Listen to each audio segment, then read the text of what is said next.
What's going on, guys? It's your boy Old Scrubby here, back again with another video. Make sure to press the like button, comment down below, and subscribe if you're new, or you'll get coal for Christmas. And if you really want to be a swag lord, check out the haha sweater in the description. And without further ado, let's get into the 10th episode of the 12 Days of Scrubs. Doo-doo, the Guinea Scrubs ban.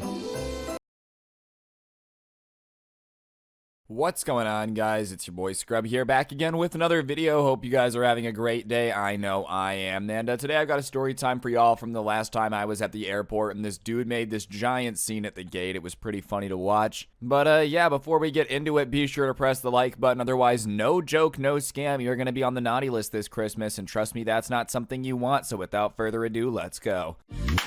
Nice rack in her ass Brazilian. Just turned 21, but my bank's a million. Alright, guys, so this story takes place, like I said, at the airport. I was on my way to go see some family for one of the holidays recently. And personally, whenever I'm at the airport, whenever I'm somewhere, I do my best to mind my own business. In my ideal world, and I know this would probably be an unpopular opinion, I wish flying was more like a library, right? You get on the plane, everybody just shuts up and pays attention to whatever in front of them until we get to the end, and then we all get off and everyone's happier, you know? And that's an unpopular opinion, but it's my opinion. So I was just kind of sitting there with my headphones on, looking around, people watching, doing what you gotta do to pass the time, right? And for the most part, I'll just kind of people watch, make up stories for people in my head, like, oh, that guy walking by me is probably on his way to sell $8 million of fridges. He's the biggest fridge importer in Milwaukee. I don't know, it's just something I like to do when I'm bored, right? And as I'm going through and scanning and just kind of people watching, I look at the gate across from me, and I see that there's a dude talking to the flight attendant lady at the desk, and he just seems a little bit upset. You know, he's not yelling, but he's maybe talking a little bit more animated than you would expect somebody to in this situation. And I take out my headphone to just kind of see if I can hear anything, and I realize I can kind of hear him a little bit if I have my headphones out. And at that point, I'm like, all right, this looks interesting, maybe a little bit more interesting than whatever music I had going on in my headphones. So I like kind of focused to try to pay attention to it, because I knew I could hear it already. And I don't know if you guys know what I'm talking about, when like you hear something vaguely and you kind of try to listen for it and you can hear it a bit better. And so I do that for a second, and I realize that I can hear him pretty well. And he is very upset, and he's talking to the lady, and he's trying to do something with changing a seat, but it's not his seat that he wants to change, it's somebody else's. Because I had started listening at like the middle of a sentence. So I'm kind of listening, and thankfully after a bit, you know, somebody else comes over, like one of the higher ups, and they're like, okay, well, what's the situation? And he goes, I do not want my daughter to sit next to her boyfriend on this plane. Do you understand me? I do not want it. I will do whatever it takes to make that not happen. And your other agent was very unaccommodating in that fact. So you're going to let me move these seats. Otherwise, it's going to be a problem. And I'm thinking like, all right, dude, like he brought his daughter's boyfriend on vacation. They got in a fight or whatever. He's trying to move the seat, you know, like, I don't know, some weird situation. It was kind of weird. I'm just listening. He's a little bit too mad no matter what. And the lady responds, I'm sorry, sir, but your daughter booked her own ticket. You can't change it. And at that point, I'm like, wait, if this lady's old enough to book her own ticket, then she's definitely way too old to be having her dad tell her who she can and can't sit next to on a plane, you know? Like, listen, it gets to a point where if my mom doesn't want me to sit next to somebody on a plane, that sucks. But, like, I'm gonna do what I want because I'm an adult and I can. And if I buy the plane ticket, I'm gonna sit next to whoever I want, even if my mom and dad don't like it. You know what I mean? And the dad's response to the lady saying that is basically like, I don't care, you need to let me change it, I'm her father, like I have every right to change this seat, so you're gonna make it happen, otherwise I'm asking for your manager. And the lady is very calm through all of this. I'm gonna give her credit, dude, because, you know, this guy's getting very upset, and she's just not really taking it. And she's like, sir, she's an adult. She booked her own ticket. She's not a minor. You can't do anything about it. And the guy just angrily replies what I think he thought was going to sound very cool, but just made him look nuts. I don't care that she's 36. Let me change the seat now. And at that point, bro, I'm like, all right, I already thought you were probably the bad guy in this situation, but now you're 100% the bad guy. You're telling me that your daughter is literally out here almost 4 decades old, bro, closer to being 40 than she is 30, and you're trying to change the seat? Like, I have to feel so bad for his daughter, dude. She wasn't around at this point. I didn't know where she was, but all I felt was like a bunch of sympathy for her, because I couldn't imagine being 36 years old and your mom and dad are still trying to like pick who you sit next to on the plane, man. man. No, I don't want you to sit there. Okay, mom, well, I'm literally double adult age, right? Like 18 times 2 is 36, okay? Do you understand? I'm literally double the age I'm supposed to be to make my own decisions. So these decisions aren't yours anymore. And before anyone in the comments is like, you should respect your parents. Yeah, but if they don't respect you, you know what I mean? It gets to a point where like it's ridiculous. You have to listen to them when you're younger. If you're under the age of 18, you're right. You do kind of have to respect your parents. Your life's going to be way easier if you listen to them. But if you're 36 and they're screaming at you that you can't sit next to somebody on a plane, I don't know, bro. You kind of can go like, no.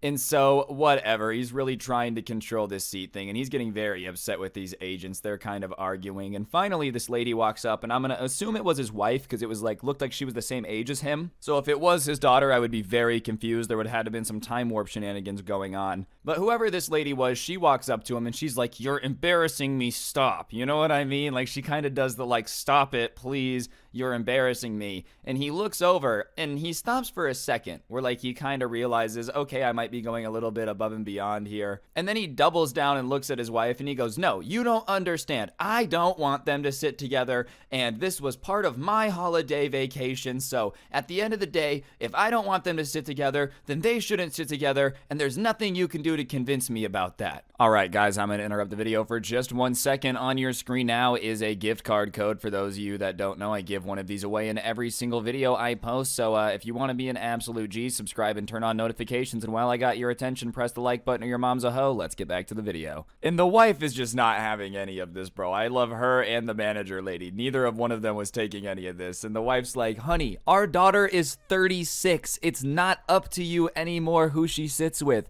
This is why she never calls anymore.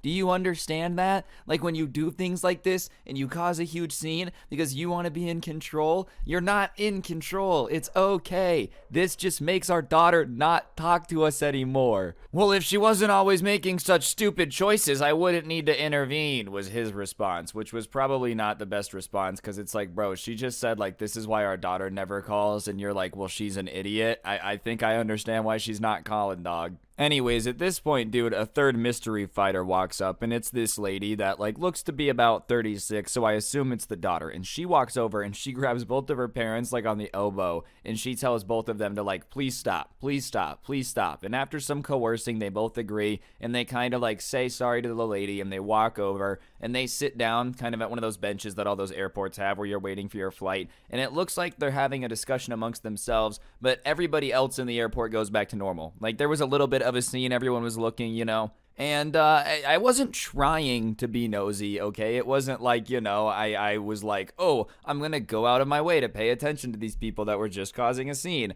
But at this point, curiosity killed the cat, all right? It got the better of me. But I feel like I had to know why this boyfriend was so horrifying to this dad, bro. Like, I was expecting this guy to walk over with a blue mohawk jacket that says, like, I'm here to date your daughter and leave. 8-inch gauges that are just like skulls, but actual skulls, like a real human skull or something. Not that it would matter anyways. Obviously, this guy's being dramatic. If you wear a leather jacket and have a mohawk, it doesn't mean you're like actually scary. But I was expecting it to be like, you know, something along the lines of something intimidating at the very least. I'm expecting Gene Simmons from Kiss to walk up with stage makeup and the platform boots, you know, like that's what I'm literally expecting to come around the corner at any point. And some guy walks over and hugs the girl and kisses her, and I'm really confused as to why the dad was so angry, because this dude looks like the most average accountant I've ever seen in my entire life. Not that that's a bad thing, right? But I was just like, that is what scared you, bro? Homie was literally in a sweater vest. He chose to wear a sweater vest on an airplane.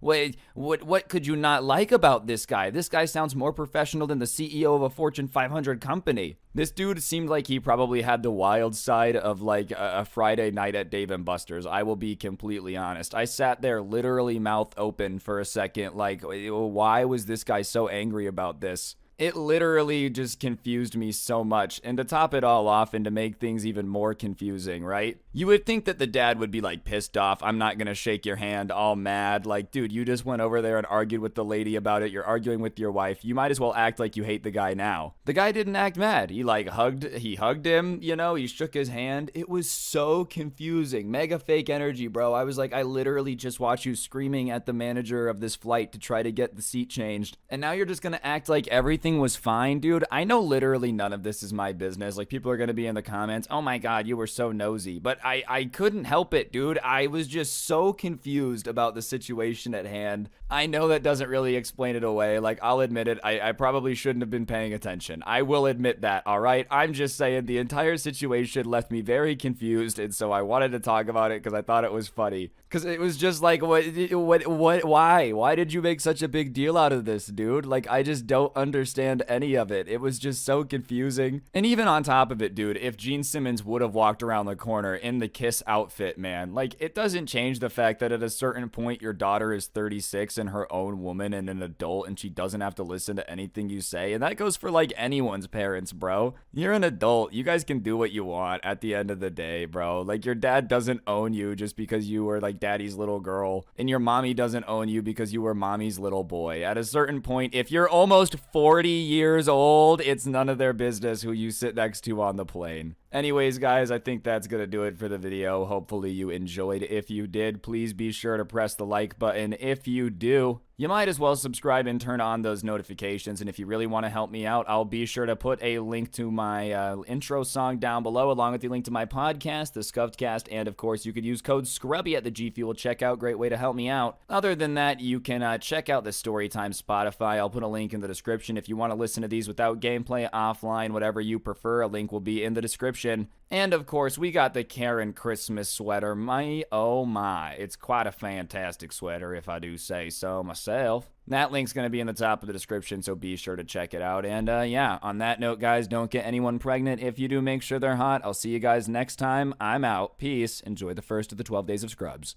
What's going on, guys? It's your boy Scrub here, back again with another video. Hope you guys are having a great day. I know I am, and today I've got a story time for you guys about the time this dude's dad tried to break into my house to get revenge at me for beating his son at a game in the neighborhood. Yeah, it really do be like that sometimes. Regardless, it should be a pretty entertaining video. Before we get into it, though, be sure to press the like button. Otherwise, no joke, no scam. Your neighbor's gonna try to break into your house and fight you for beating them at a game, and trust me, it's just very awkward to explain to your parents what's going on. And yeah, without further ado, let's get right into it. It's not good. Nice racking her ass Brazilian. Just turned 21, but my bank's a million. Swear I'm a little drunk, but it's a hell of a feeling. Alright, so every now and then we would have these like neighborhood games with all the kids that would get a little bit intense, and there was one kid in particular who lived up the street who really wouldn't let stuff go no matter what. We would be playing hockey or football outside, like just a pickup game, and his team would lose, and he would throw a temper tantrum and cry and freak out and try to fight everybody on the other team. Like, basically, no matter what happened, if this kid lost, he would freak out, and it would literally just be pickup games in the neighborhood. No reason for him to have a temper tantrum whatsoever, but he would literally fight people over this stuff. And because of that, nobody really would like invite him to be on their team during neighborhood games. He would just kind of invite himself and play by himself, or like just join a team. But because he kind of had anger issues and was constantly trying to fight everybody, like, we would just kind of avoid hanging out with him, which I know sounds pretty mean, but trust me, this story is kind of the reason why. Regardless, one week there was a kid on our street who saw this game online called Assassin, where like you would run around with highlighters, and if you mark somebody on the back of their calf with a highlighter, then they were, assassinated, and like that was how you played the game. And if you got marked, then you were out for the rest of the day. And all the kids in our neighborhood were like, wow, that sounds really fun. And to be honest with you, that's because it is a bunch of fun. Like, it sounds really immature, but I'm gonna be honest, it's pretty harmless. Like, all you're doing is marking people with a highlighter, and it's a pretty fun game, especially when everybody's pretty into it and like taking it seriously, running around trying to hide from each other. It's a pretty good time. And as soon as he found it, he went around and told the whole neighborhood, and because we were a bunch of nerds, we all instantly were like, hell yeah, this is gonna be great. And people got really, really into it. You know, a couple of kids started making their own like brotherhoods because Assassin's Creed was really popular at the time. So they had like these collectives, basically a team in the game, and they would kind of patrol the neighborhood together with certain highlighter colors. Like, I'll never forget, dude, I'm not even kidding. There was a group of kids who would wear those zip-up Minecraft creeper hoodies because they thought they looked like the Assassin's Creed get-ups, you know, like Ezio with the hood over them, and they had green highlighters, and they would, like, run around hunting other kids. So just imagine hanging out outside, and you would see a group of creepers just chasing a kid down the street, chasing him, being like, get him, with their highlighters in the hand, and the other kids just, like, running full speed. But everybody was in on it, you know? Like, if somebody wasn't playing, you were just kind of supposed to leave them alone, because that's just the normal thing to do. You shouldn't just go down chasing people who aren't playing. But of course, the one kid who takes things too seriously always, who I'm gonna name Derek for the rest of the story time, was just not having fun with it. Like, he really wanted to play, but no brotherhoods wanted them to be a part of him because he always took things too seriously and would like try to fight with people, so everybody was just kind of avoiding having him on the team. And in response to like not having a team to be on, instead of playing the game by himself for a bit by the rules and kind of like getting people to realize that he was willing to play nice, he just started doing things that were absolutely ridiculous for the point of the game. So, as I've said, the point of the game is to just mark people with a highlighter, right? Well, he decided, since no one wanted to be on his team, that he was going to become the best at it. And the entire point of the game was to either get chased down by people that are faster than you or like outsmart somebody, catch them off guard. You're supposed to basically have to outplay somebody. But this kid literally just started like chasing people down on his bike so you couldn't get away. And then he would run kids over with his bike. I'm not even kidding. Like, full speed. He would just hit kids with his bike, knock them over, hurt them because he would be flying downhill on a bike to chase you down. And then he would mark their calf. And because, like, you're injured, you can't get him back, you know? A lot of times there was a little bit of a risk, like, chasing somebody down because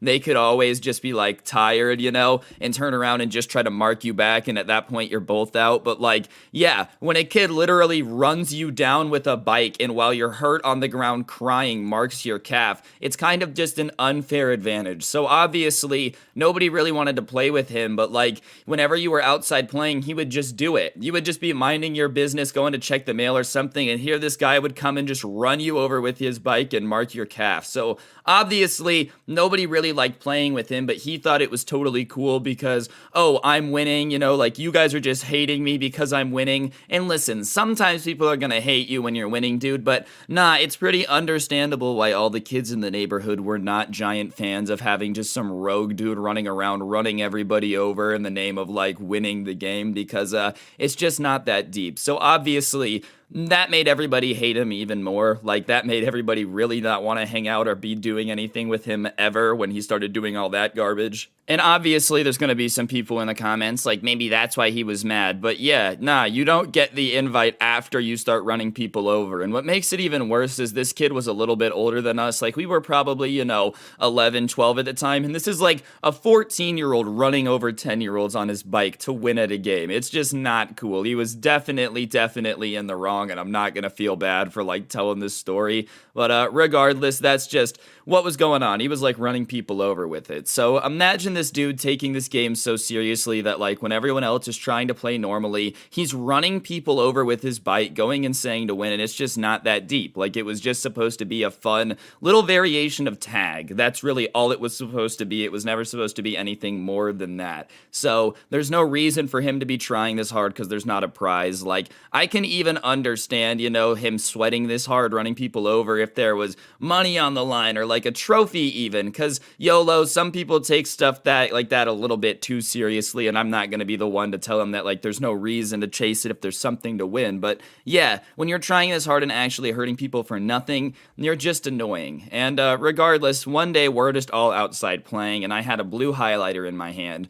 and I see Derek, and he's in my front yard like hiding in this bush. We had this big bush in in our front yard, and our house at the time was on the corner, so it was kind of like a good vantage point. You can kind of see where everybody was and where everybody was going, so for the purpose of the game, hiding in that bush was pretty good. So I see Derek in the bush in my front yard, so, you know, I'm obviously like, hey, here's my chance to sneak up on him because he's in my front yard and he doesn't realize that he's sitting right in front of the gate from the backyard. And our backyard had a gate on either side, so it would be pretty easy for me to like go in one side of the backyard and sneak up on him on the other side of the backyard. And because he's always a jerk, I wanted to get him out. So I basically decided to do it. So I'm sneaking through the backyard and I'm tiptoeing like Sly Cooper. I'm just doing my thing and I'm staying silent to get behind him without him knowing. So he's sitting in this bush to get a view of people coming by, kind of like some ghillie suit energy. And one thing you gotta know about him is he was constantly bragging about the fact that nobody had ever been able to get him out before. And the reason nobody had ever been able to get him out before is usually when he would tag people, they were like injured on the ground crying. So yeah, they weren't really focused on marking him back. So I knew that like when I had snuck up on him, he was gonna get pissed because it was literally his main bragging point whenever he was talking to anyone, how good he was at assassin. But regardless, I sneak up on him, I go through my backyard, and he doesn't see me. So now I'm standing behind him with my highlighter,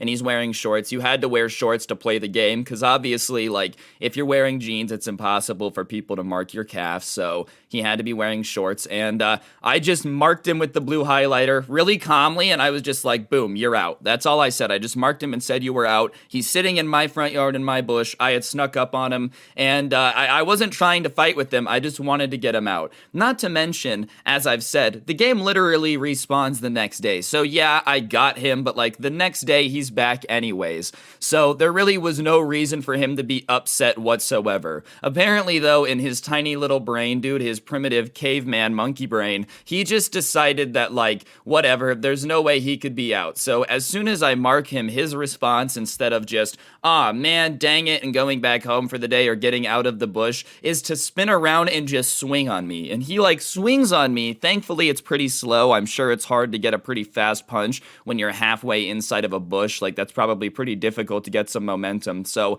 I'm able to step out of the way relatively easily. Like, you know, I'm not trying to pretend I'm Mike Tyson out here dodging punches. He punched pretty slow and I like back out of the way obviously, and I'm caught off guard considering I didn't scare him. I didn't like talk trash and jump on him. All I did was reach out and just mark the back of his calf with this highlighter and just say you're out. I was not trying to throw hands, but he just turned and swung on me for no reason.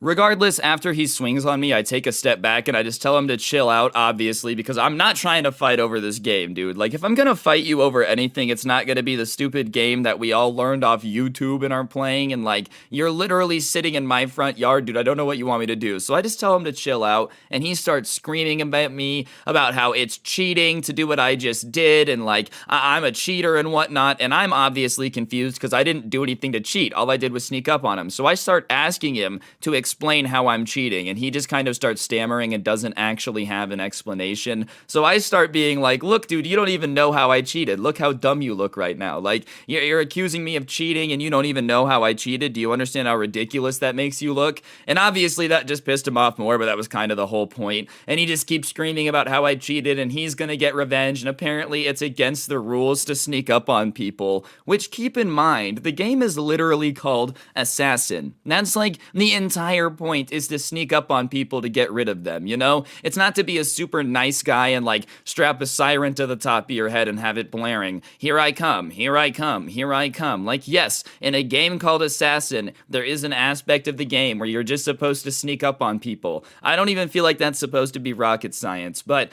we're in my front yard and he's screaming at me how I'm cheating and whatnot and how I'm ruining the game and blah blah blah blah blah and making it unfair. So all the other kids that are outside start kind of like coming over just to see what's going on because he's making quite the commotion and he's freaking out and like trying to fight me. So as kids start coming into the neighborhood, he kind of realizes people are watching, so to look cool, he like tries to tackle me, and I'm trying to get him off of me. So we're fighting, but not really. It's kind of like that half wrestling, half punching each other fighting, and a bunch of kids are around us. And finally, I like throw him off me, and some other kids kind of hold him back. He wasn't a very big kid, so I think he just more tried to tackle me to try to look cool. And so now people are holding him back, and he wasn't really like saying anything while we were fighting, but as soon as people were holding him back, he starts being all tough, which people love to do that, dude. Like, once they're being held back, they start talking a bunch of trash, whereas 30 seconds ago, when they were actually fighting you, they were saying nothing. It's just a little ridiculous, but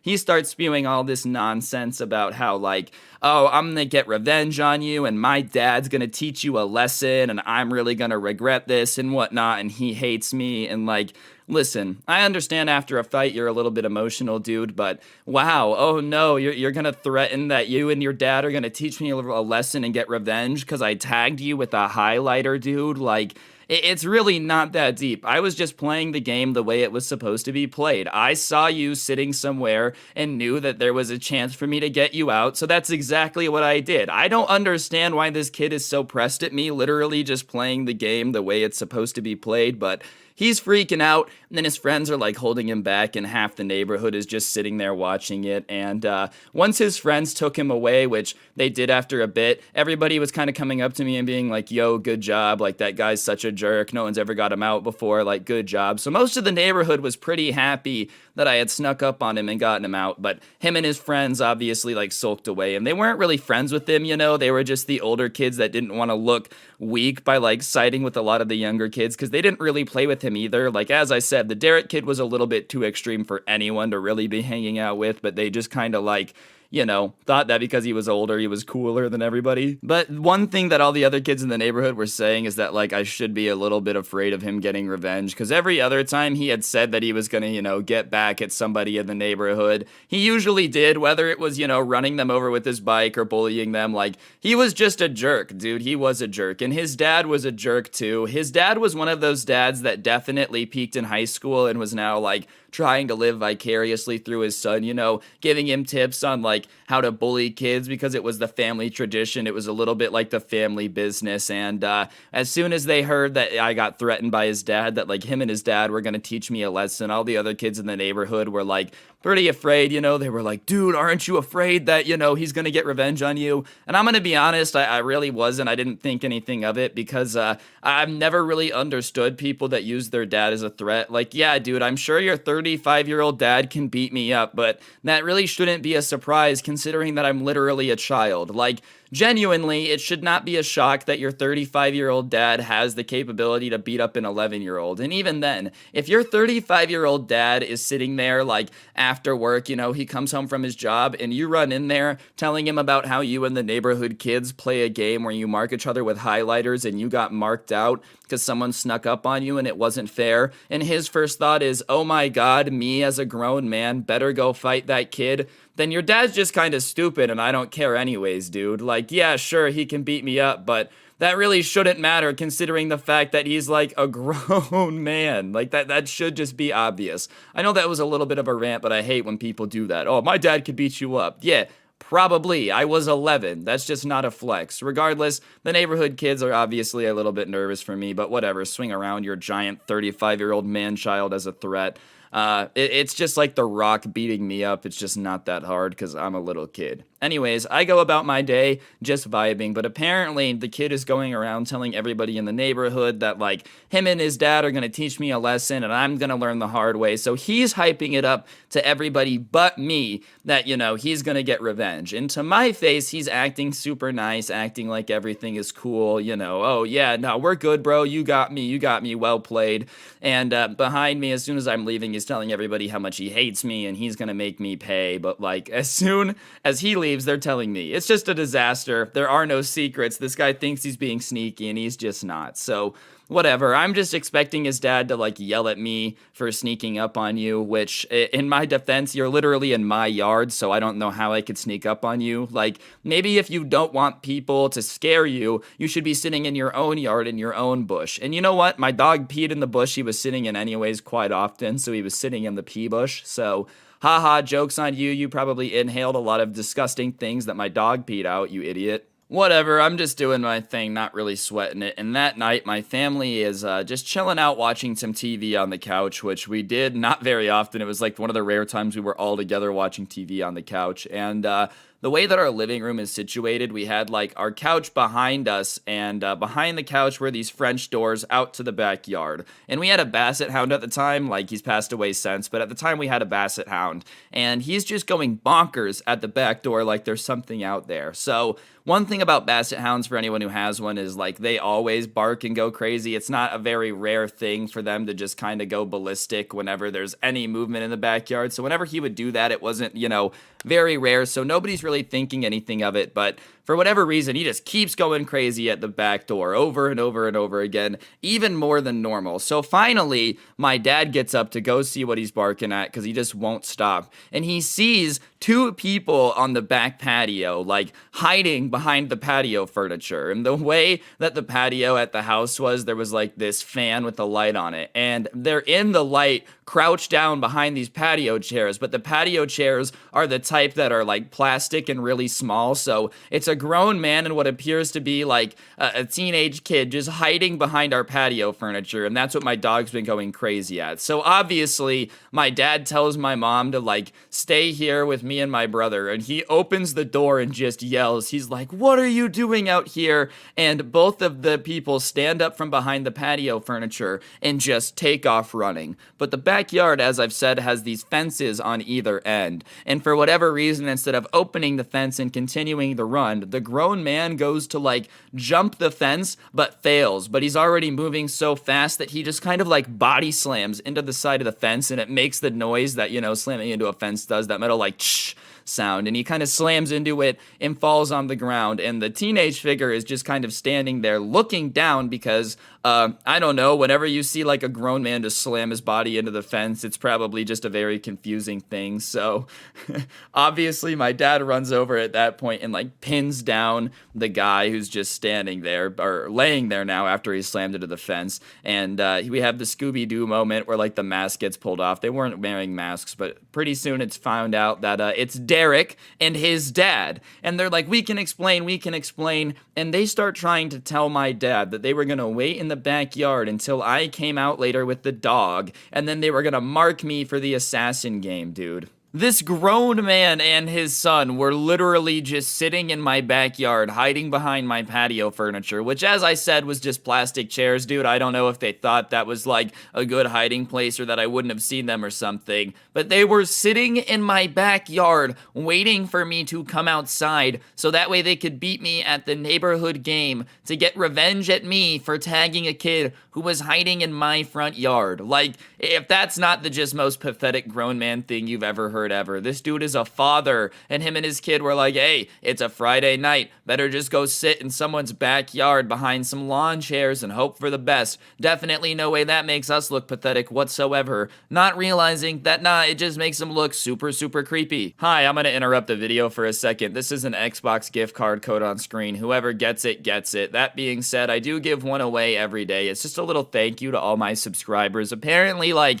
half the people who watch my videos aren't subscribed, so if you're not already, you should subscribe. It's free. You can always unsubscribe if you don't like my videos, and I literally give away free money, so you have nothing to do, or nothing to lose, sorry. Other than that, press the like button, comment, and let's get back into the video. Thank you, and I'll give away another one tomorrow. Bye. And my dad just kind of looks at him and is like, well, what if he didn't come into the backyard? And they say that they would probably have just come into the house and tagged me. This dude was really about to stage a home invasion to get revenge on me for getting his son's calf with a highlighter, bro. Like, what did he think my family would have done if all of a sudden these people dressed in black just stormed into the house while we were all watching TV, grabbed me, and just started like hitting my calf with something that they didn't know what it was? Sure, it's only a highlighter and they're playing a game, but like, do you think my parents know that, dude? Do you think my parents have any clue what's going on if you just run into my house playing this game? That's how you get a felony charge, because that's literally home invasion. Some parents just won't won't let their kid take the L. And trust me, if you're ever at the point where like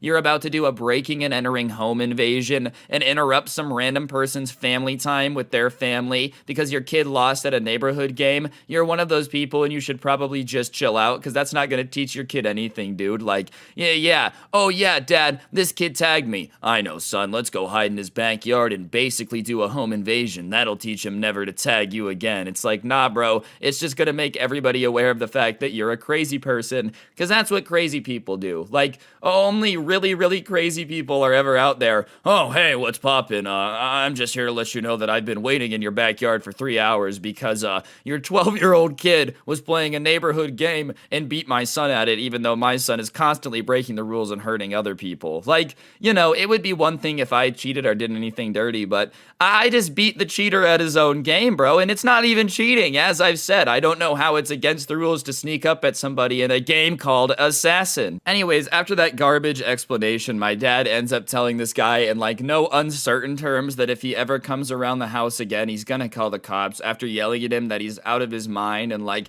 he had the mind to beat him up and all that and whatnot, which I know some people in the comments are gonna be like, oh, violence is never the answer, but I don't know. If I'm ever a dad and like a grown man is hiding in my backyard trying to like bait my son to come outside so that way he can tag him for a game and teaching his son that it's okay to do the same, yeah, I don't, my response would probably be pretty similar, because like, that's insane, dude. I don't know why some people just do horrible things with their kids and then are all surprised Pikachu when they turn out bad. Like, if you teach your kid that the proper response to someone pissing them off is to wait in their backyard, you can't be surprised when you're a kid inevitably goes to prison, because, you know, it's just a matter of time until he does that to the wrong person, or something worse happens to your son. Let's be honest. Like, if you're in certain states, okay, I'm on the West Coast, it's not happening. You're in Texas or something, that's a dangerous game to be playing. I would just not want to take the gamble, which it's just not worth it, dude. But yeah, basically I had a grown man stalking me because I beat his kid at the marker game and literally told my dad to his face that he was willing to just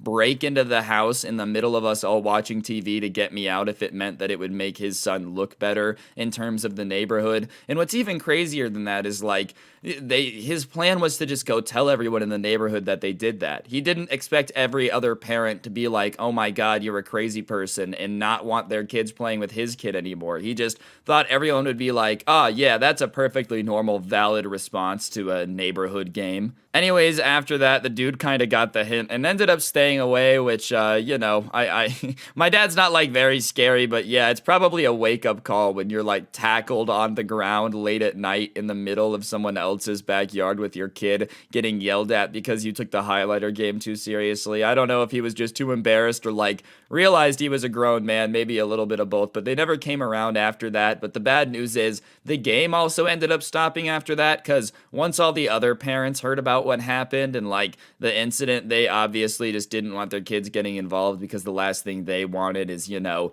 parents fighting all over the place and whatnot. And that Derek kid still was taking it seriously. Like, after it came out that his dad came over and basically was trying to break into the house to get me, nobody wanted to play. And then kids started telling their parents about Derek like running them over with bikes and whatnot and showing them all the road rashes they had, and parents really weren't cool after that, because they just thought the game like took things too far, which really sucks, because the game was a blast. It was literally just that one kid that would take it too far, and he really just had to ruin it for everybody. So Derek, if you're watching this and you know who you are, thanks for ruining it, bro. We had a great time until you showed up, and you know, I hope your dad is doing better, no longer trying to hunt kids down to beat them at neighborhood games, bro, because he probably needs a therapist or something. Anyways, guys, that's going to do it for the video. Hopefully you enjoyed. If you did, please be sure to press the like button. Let me know in the comments section down below what you thought of the video. Go ahead and comment the word, I don't know, highlighter down below.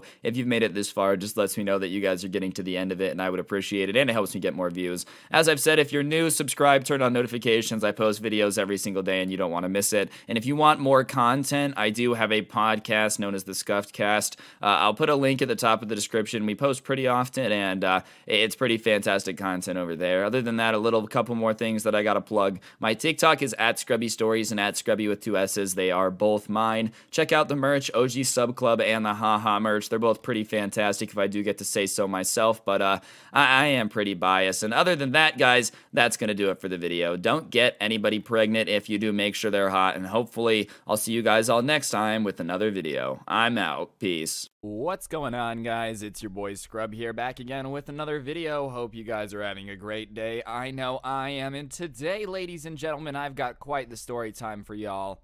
You know, it's not every day that a parent goes out and fights a kid, and it's especially more rare for that to happen in school, but every now and then the stars align, and apparently you get a crazy story time. Regardless, the story time today was sent in by a subscriber named Jared that apparently witnessed the ultimate cringe, you know, a dad coming to school to back up his son. And I figured it would make a good video. That's what we're going to be doing. So, yeah, without further ado, let's get into it. But before we do, be sure to press the like button, or no joke, no scam whatsoever. Your parents are going to come to your school and embarrass you equally as hard. And trust me, you don't want that to happen. So I'd press it. And, yeah, let's get into it. Nice rack in her ass Brazilian. Just turned 21, but my bank's a million, swear. Alright, so I'm pretty sure everybody has had a stupid argument in middle school or something about like, my dad can beat up your dad, you know what I mean? But honestly, I didn't think most people ever turned that into like, my dad can beat you up. I thought that was especially obvious. I mean, obviously I'm an adult now, but like, yeah, back in the day, dude, your dad probably could beat me up because, you know, I was a child, like if someone ever used this line. Anyways, I guess some people take it a little bit too far. I'm gonna introduce some characters real quick that you gotta know. The kid that ends up calling his dad like a little baby and like, oh, dad, come to school and fight everybody. His name is Edward because, you know, that's his name. And as for his dad name, I'm gonna refer to him exclusively as Baldy Jones because I just feel like that sets the tone incredibly well. So, Edward and Baldy Jones, the bad guys. And Edward was the type of kid who liked to start problems, you know, especially problems that he couldn't solve. Like, he was a smaller kid, but he would also go after and bully the largest kids in school, get them really worked up, very upset, and then run away. And as he's running away, his favorite thing to do would be, like, play the victim, pretend that they were coming after him for no reason to get them in trouble. He was like one of those kids. He just liked to, start problems that he couldn't necessarily handle. And one day, you know, there was one event that he was just insanely jealous of. Basically, it was near the end of the school year, and they were doing one of those things where, like, you know, oh, we're gonna have an assembly, and all the kids that were really smart and worked hard are gonna get an award. I don't know, like, if other schools had those too. I knew what he was talking about, dude. Like, the AB Honor Roll Awards at the end of the year. And listen, it was going to be a whole assembly. It was going to be this big thing. And, you know, the people that were getting this award, their parents were going to be there. And it was going to be one of those events where the principal gets up and is like, these kids are incredible. I wish everyone would try this hard in school. The future wouldn't scare me so much if kids all acted like these kids. Like, whatever, just parent, blah, blah, blah.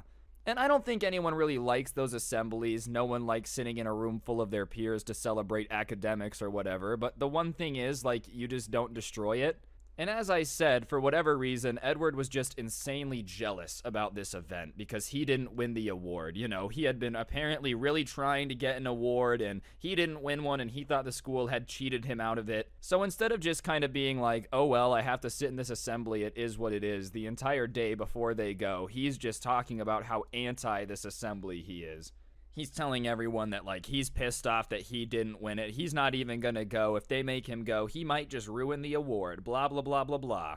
And of course, everyone thought that he was just talking, but secretly, I guess he had decided that, like, if he wasn't gonna be getting the reward, then, you know, he might as well just ruin the entire thing for everybody. I didn't get A's and B's, so therefore I'm gonna ruin the event for everybody else, was his logic for some reason. Which is perfectly good logic to me. You know, if you can't win something fairly, just ruin it for everybody else. That won't have any negative consequences. Nobody's gonna, like, make fun of you for that. Anyways, his ultimate plan to make sure that the event goes sideways and nobody actually cheers for the winner is he goes and takes one of those, like, old ketchup squeeze bottles from the lunchroom and he fills it up with ketchup and vinegar.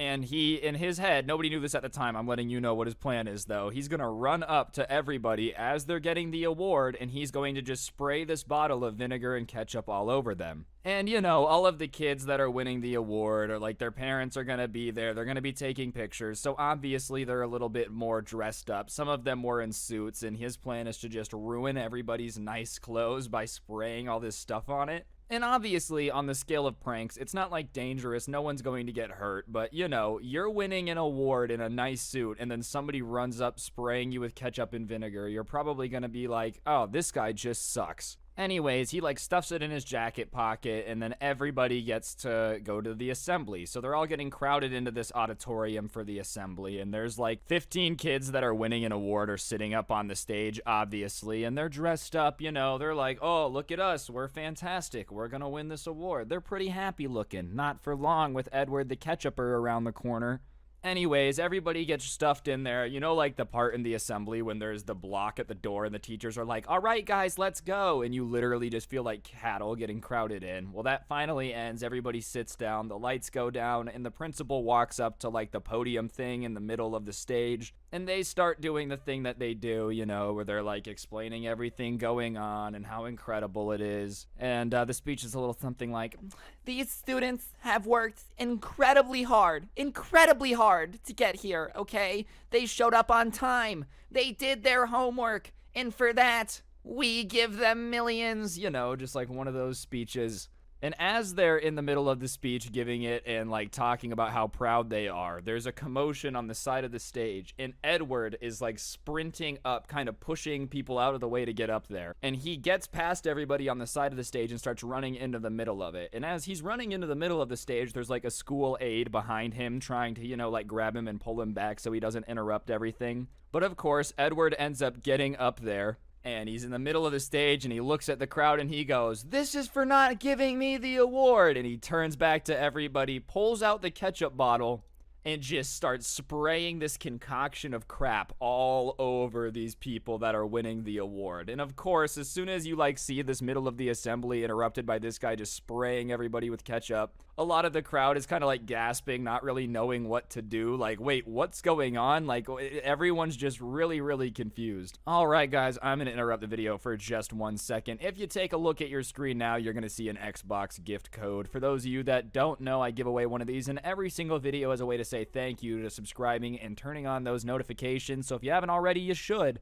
And other than that, I'm going to ask y'all to just please take a second to press the like button. If you go down there and click it, it just helps the video do better, and I'd really appreciate it. And while you're down there, go ahead and comment the word schmoople down there if you're an absolute G who never ever dies in Call of Duty. Anyways, the people that are like getting sprayed that were going to win the award have different reactions. You know, some of them are very upset. One of the girls that was winning the award starts crying. One of the guys starts crying on the other end too. Like, everyone's just insanely upset. But two of them end up getting up and starting to run after Edward, almost looking for revenge for like embarrassing them in front of everybody when they were supposed to be winning the award. And for some reason, I guess Edward didn't think it was going to be possible for him to get beat up for this, but like, I'm gonna be honest, you just kind of got to expect that. If you spray something all over somebody and like know that they're gonna be annoyed with it, they might hit you. I'm not saying I condone violence, alright? YouTube, if you're listening to this, don't hit anyone. Don't do it. I wouldn't want anyone to get hurt, alright? That being said, if you spray someone with ketchup and vinegar when they're wearing a suit, they might hit you. It's the reality of life. I can't change the fact that you have to expect to be punched if you do that.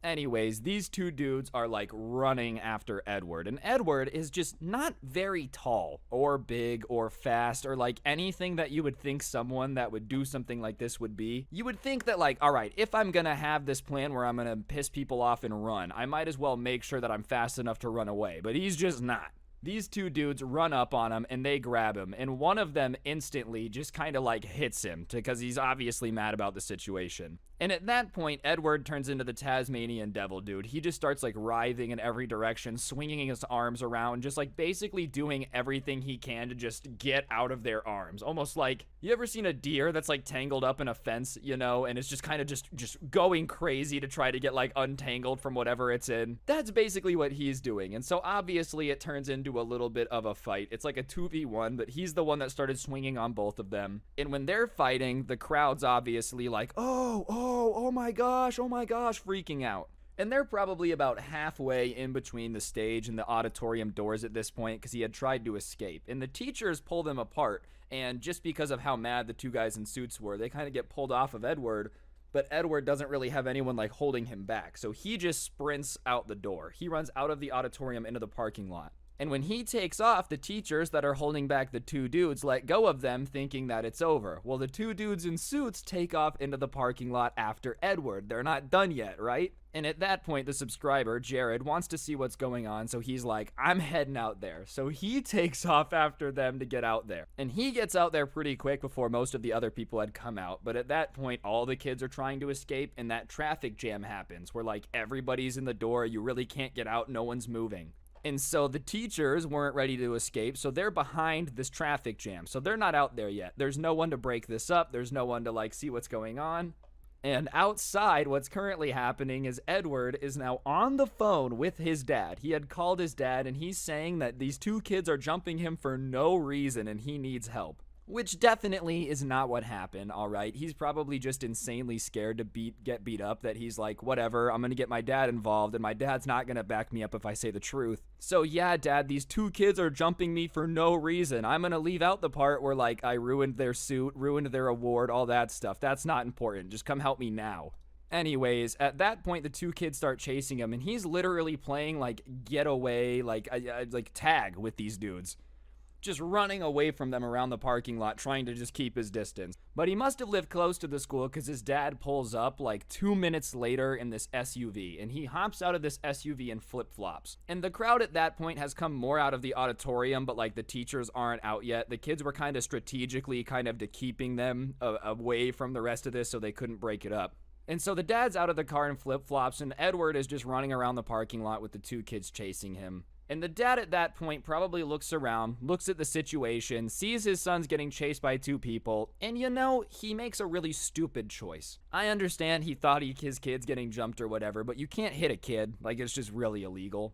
And even then, let's just pause for a second. If your kid is getting jumped, why would there just be a huge crowd of kids standing there watching it, doing nothing? Like, do you really think kids at your school would just watch somebody get jumped and do nothing about it? Like, if somebody was really getting beat up by two people at one time and it was not a fight, I feel like people at my school would have broken it up. Maybe that's just me, maybe your guys' school is different, but like, anyways, he just makes the wrong decision to get involved. And so Baldy Jones, Edward's dad over here, runs up behind one of the kids who's trying to chase down Edward and just clotheslines him like there's no tomorrow. Arm out right under the chin, just lays this dude out. And obviously, when he smacks the floor, the entire crowd is just kind of in shock, and they turn on the grown man who just clotheslines somebody. Like, they don't really know what's happening, but they start booing and screaming at him, telling him to get out of here. And listen, somehow this dad is so bad at fighting that like the kid that he just clotheslined gets up and he starts going after the dad. Like, all right, you want to clothesline me? You can have it too. So now this dude is chasing the dad, and the dad, instead of standing and fighting his ground on the dude he just clotheslined, starts trying to run as well.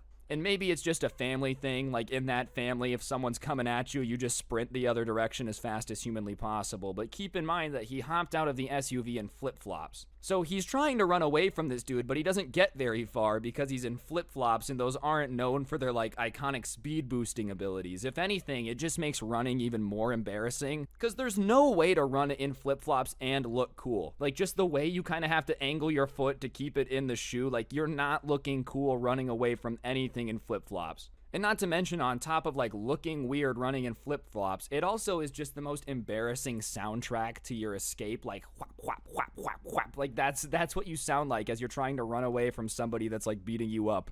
Oh no, where did he go? We'll never be able to find him. Wait guys, be quiet.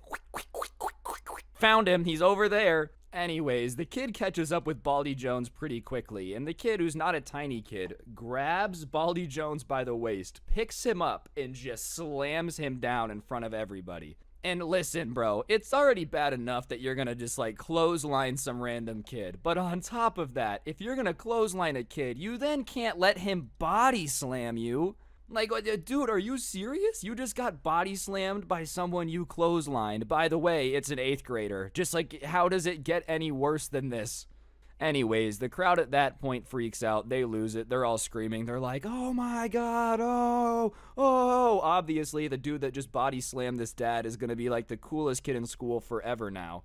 And Baldy Jones has now officially acquired the largest L in history. Like, I really don't think there's a way for Baldy Jones to ever live this down, ever. Anyways, as I said, the crowd's going wild. Everyone's screaming, jumping, freaking out. And, you know, the problem with everyone freaking out is that what they were doing to block the teachers at that point is like this group of kids had kind of locked arms together and made a human chain to block off the entrance to this parking lot. And the teachers could either go around and hop the chain link fence or like try to get through this human chain. But when everybody starts jumping, putting their hands in the air, freaking out, the chain obviously breaks. And at that point, teachers start rushing in and they start trying to like, you know, subdue the madness. And they have to pull the kid off Baldy Jones because he's just going savage mode on him. Like, who do you think you are to clothesline me? Blah, blah, blah, blah, blah. They break it up. They pull apart Edward and the other guy. And that's when Edward and Baldy Jones start screaming that, like, they just got jumped. They just got unfairly attacked. They're going to be suing.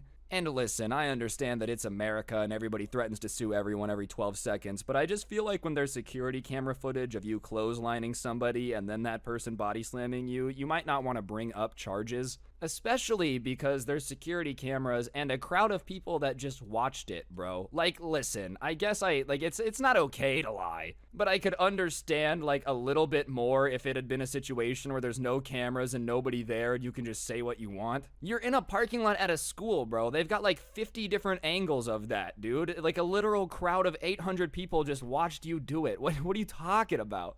Anyways, at that point, the teachers just want to calm it down, so they, like, pull them into the office to discuss what happened. And nobody really knows what goes down in the office, but Edward gets expelled. His dad gets, like, a bar placed on him where he can never come back to the school. But for some reason doesn't get like arrested for it. I guess it's something like the parents of the kids involved have to want to, or like, I don't know, something technicality or whatever. Regardless, I will say that Edward probably learned his lesson. I'm going to assume that he's never going to go after and spray anybody with any type of condiment ever again. And if he does, he's definitely not going to call his dad for backup because it did not go well last time. But yeah, anyways, guys, I think that's going to do it for the video. Hopefully you enjoyed. If you did, I would really appreciate you taking a second to press the like button. Let me know in the comment section down below what you thought, of course, and if you really want to help me out, you can check out the intro song down below, along with a link down there to my podcast, The Scuffed Cast. Or, of course, you could use code SCRUBBY at the G Fuel checkout if you're going to get the best energy drink for gamers by gamers. You might as well use code SCRUBBY.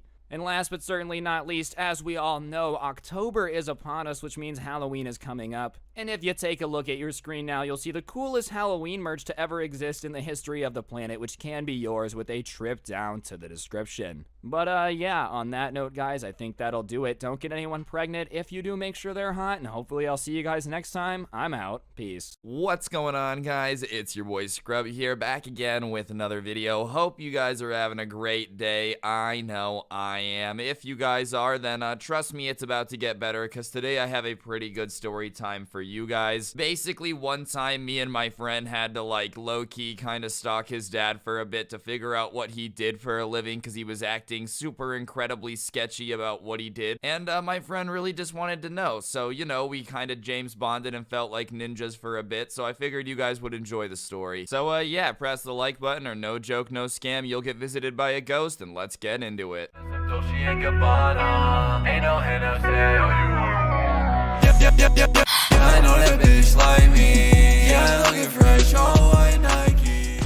Alright, ladies and gentlemen, what's poppin' and oppin'? I had a friend in high school who, not that it mattered, but his parents were kind of crazy rich. Like, they were the type of rich dude where he had a bowling alley in his house at one point before they moved to a different one. Like, his parents were kind of loaded. It didn't matter, that wasn't why I was friends with him, but it was just like something that was a factual statement. The one thing that I guess was kind of weird about it was that he had no clue what his dad did for a living, which wasn't too weird, I guess, for him not to know. But obviously, there's a reason this video is a thing now, so we decided that it was a little weird and wanted to get to the bottom of it. One day, I'm in his backyard with him and we're hanging out. And he hits me with some weird news I didn't expect to hear when I came over that day. He says that the reason he doesn't know what his dad does for a living is that every time he asks his dad gets like really weird and sketchy about it, which is a little bit bizarre. Like, imagine your own kid being like, hey, what do you do for a living? And you just start acting like you hit a body in a dumpster in like 1974, dude. You are Ted Bundy. They got the wrong guy. Like, genuinely, man, if your kid asks what you do for a living, it's not the time to ask sketchy. But regardless, at this point, he hasn't told me what he's done that's sketchy, so I'm like, okay, well, can you explain to me a little bit? Because saying your own dad is sketch is just a little bit bizarre, and for some reason, people in high school tend to exaggerate their parents, like, oh my god, dude, my mom is like literally crazy, and she just like won't let them stay out till 4 a.m. on a school night. Trust me, I've been there, I've been there, definitely. My parents were annoying sometimes, but you get what I'm saying, dude. I feel like when people are like, dude, my dad's so sketchy,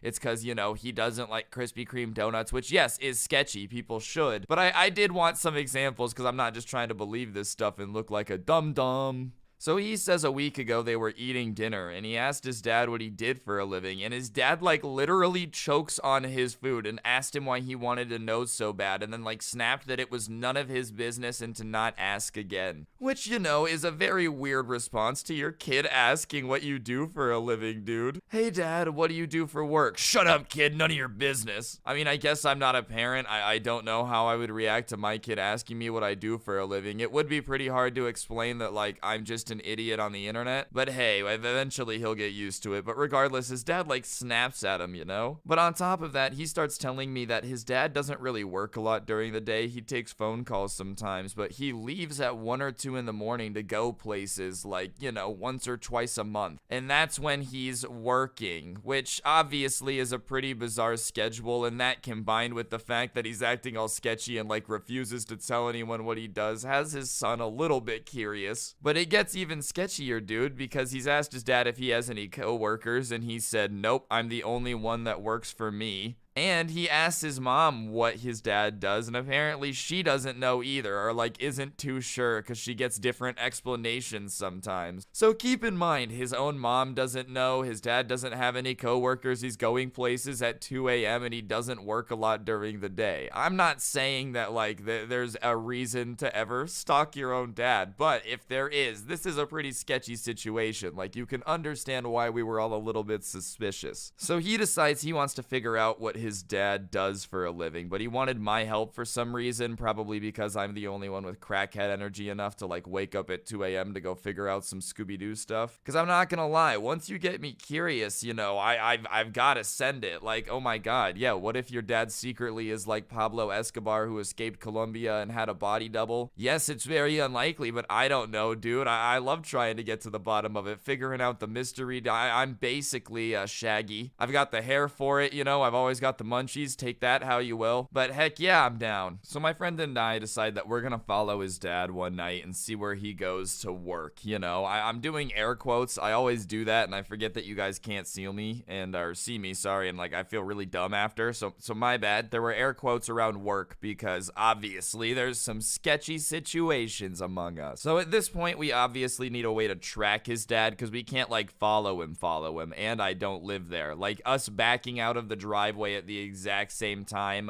kind of defeats the entire purpose of trying to like figure out what's going on without him knowing. And I don't live there, and considering his dad is going to work at 2 a.m., I'd rather not have to sleep in the bushes outside my friend's house and just like wait for 2 honks of the horn to know it's all clear for me to come out. So we start brainstorming how we're gonna like keep track of his dad, at night, just to see what's going on. And we come up with the idea of using an old iPad Touch and or not iPad, iPod Touch, sorry, like the old ones, the colored generations where it was like the red casing with the white screen. You know, there was the blue ones, the green ones, all those different colored ones. Yeah, like we had one of those that was pretty old. Like it was new at the time, but it was already like a couple years old. And you know, as I said, my friend was kind of balling out, so he had a new one, and he's like, yeah, we can use that. And I had a portable charger, so we decided to put that in the trunk of his dad's car. And then my friend also had a hotspot at the time, like one of those small ones that the boomers used to like hook up their Blackberries, and we put that in the trunk too. So it was connected to the internet,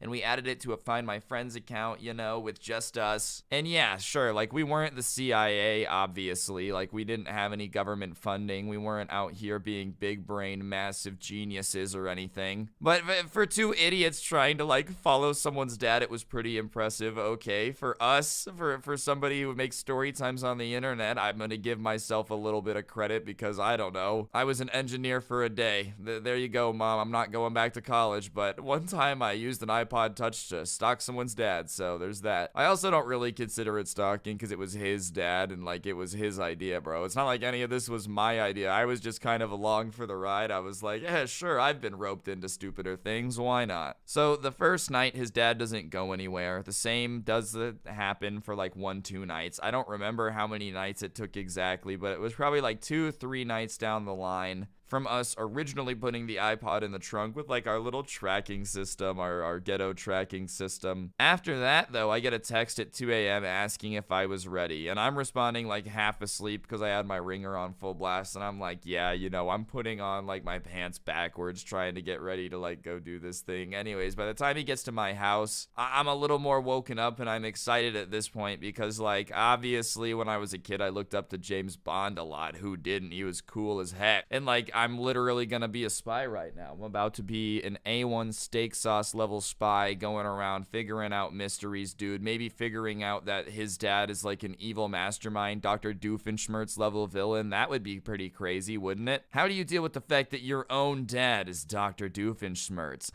Oh no. So my friend comes to pick me up, and I ask him where his dad is, and he said he's behind a home improvement store that happens to be blue. And obviously that's a pretty weird place to be at 2 a.m. So we go and we turn off our headlights like we're creeping the car, and sure enough, dude, his dad's car is behind this shopping center, specifically this home improvement store, and there's another car next to it. And this is like a really big shopping center, and the main store in it is this like home improvement store. So we get out and start kind of investigating, trying to figure out if they're like hiding somewhere. Keep in mind we're behind the store, so there's like, you know, the things that they put dumpsters in. They kind of take these cinder blocks and like use them to wall off the dumpster, so that way, I don't know, people can't steal the dumpster. I don't know, but you guys know what I'm saying. So we're kind of creeping around, and like we start going towards the door on the back of this building, which is in between the little like dumpster building and the door, and in the gap between, there's like nothing to hide behind. And as we're creeping out there, dude, the door swings open, and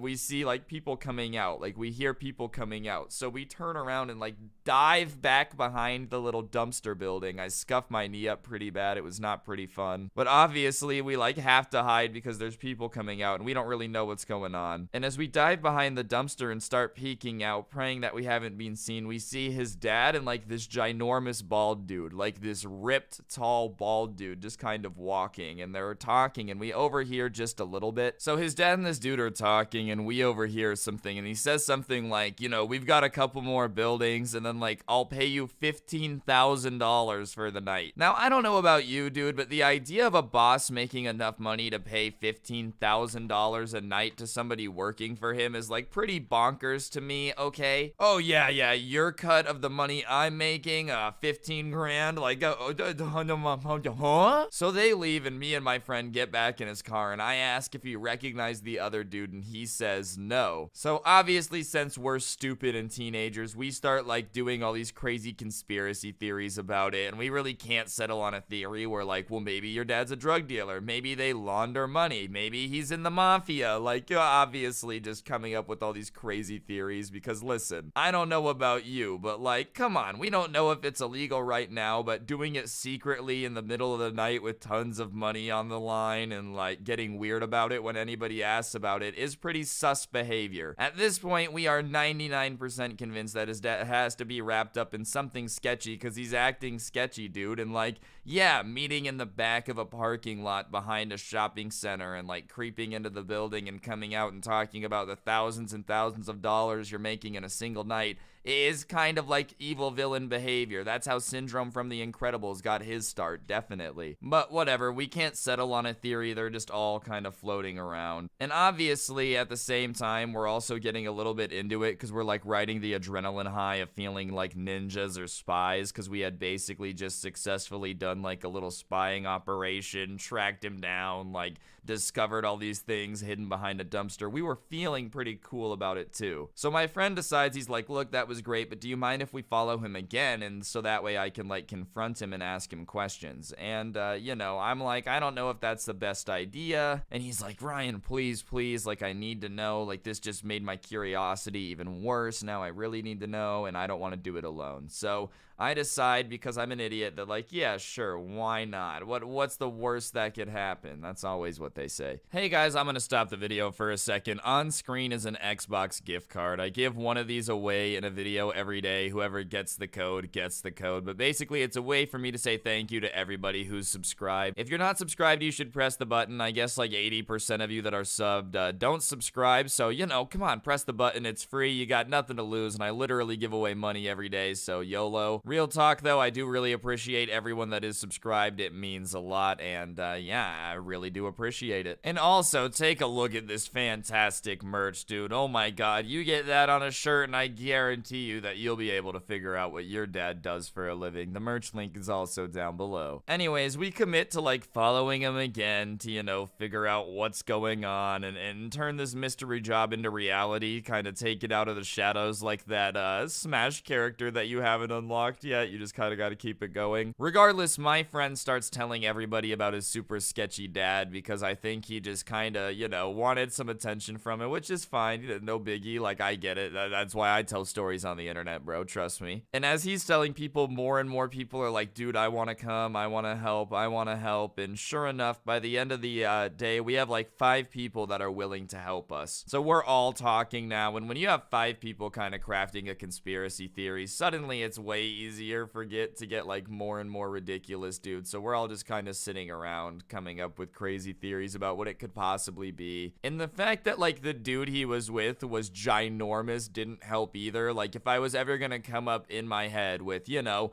oh, that's the type of guy that definitely throws people to the bottom of the lake with cinder block shoes, like it would look like that guy, dude. It looked like a Hitman Absolution edit but with steroids. So all 5 of us are kind of sitting around, and obviously everyone's pretty excited to like be involved in this because it was fun, dude. Like genuinely, we felt like we were spies trying to figure out some big mystery, and feeling a part of something is cool. Like, yeah, I understand, obviously we were just teenagers doing stupid things, but that's some of the most fun you could possibly have, is when you and your friends are just like goofing off, having a good time. So for a few nights, again, there's like nothing going on, but one night we all get a text and only me and one other person reply. Like the whole 5 that originally were involved at 2 a.m. just didn't check their phones, and I can't blame them. I'm definitely a crackhead for being willing to do this stupid stuff, but whatever. Yeah, I get up at 2 a.m. again to send it, and all 3 of us end up getting in the car. I'll skip the details of all that going down because, you know, we open the door and get in the car, and this time we go to his dad's location, and it's a different spot, and it's like a small shopping center, you know. It's definitely not anywhere near as big as the other one, which was like one of the biggest ones in town. This one has 3 small stores in it, and we see his dad in one of the buildings with the same guy, like the ginormous bald dude that we'd seen him with before, and they're just kind of standing there talking. And we're in the car just kind of looking in through the window because,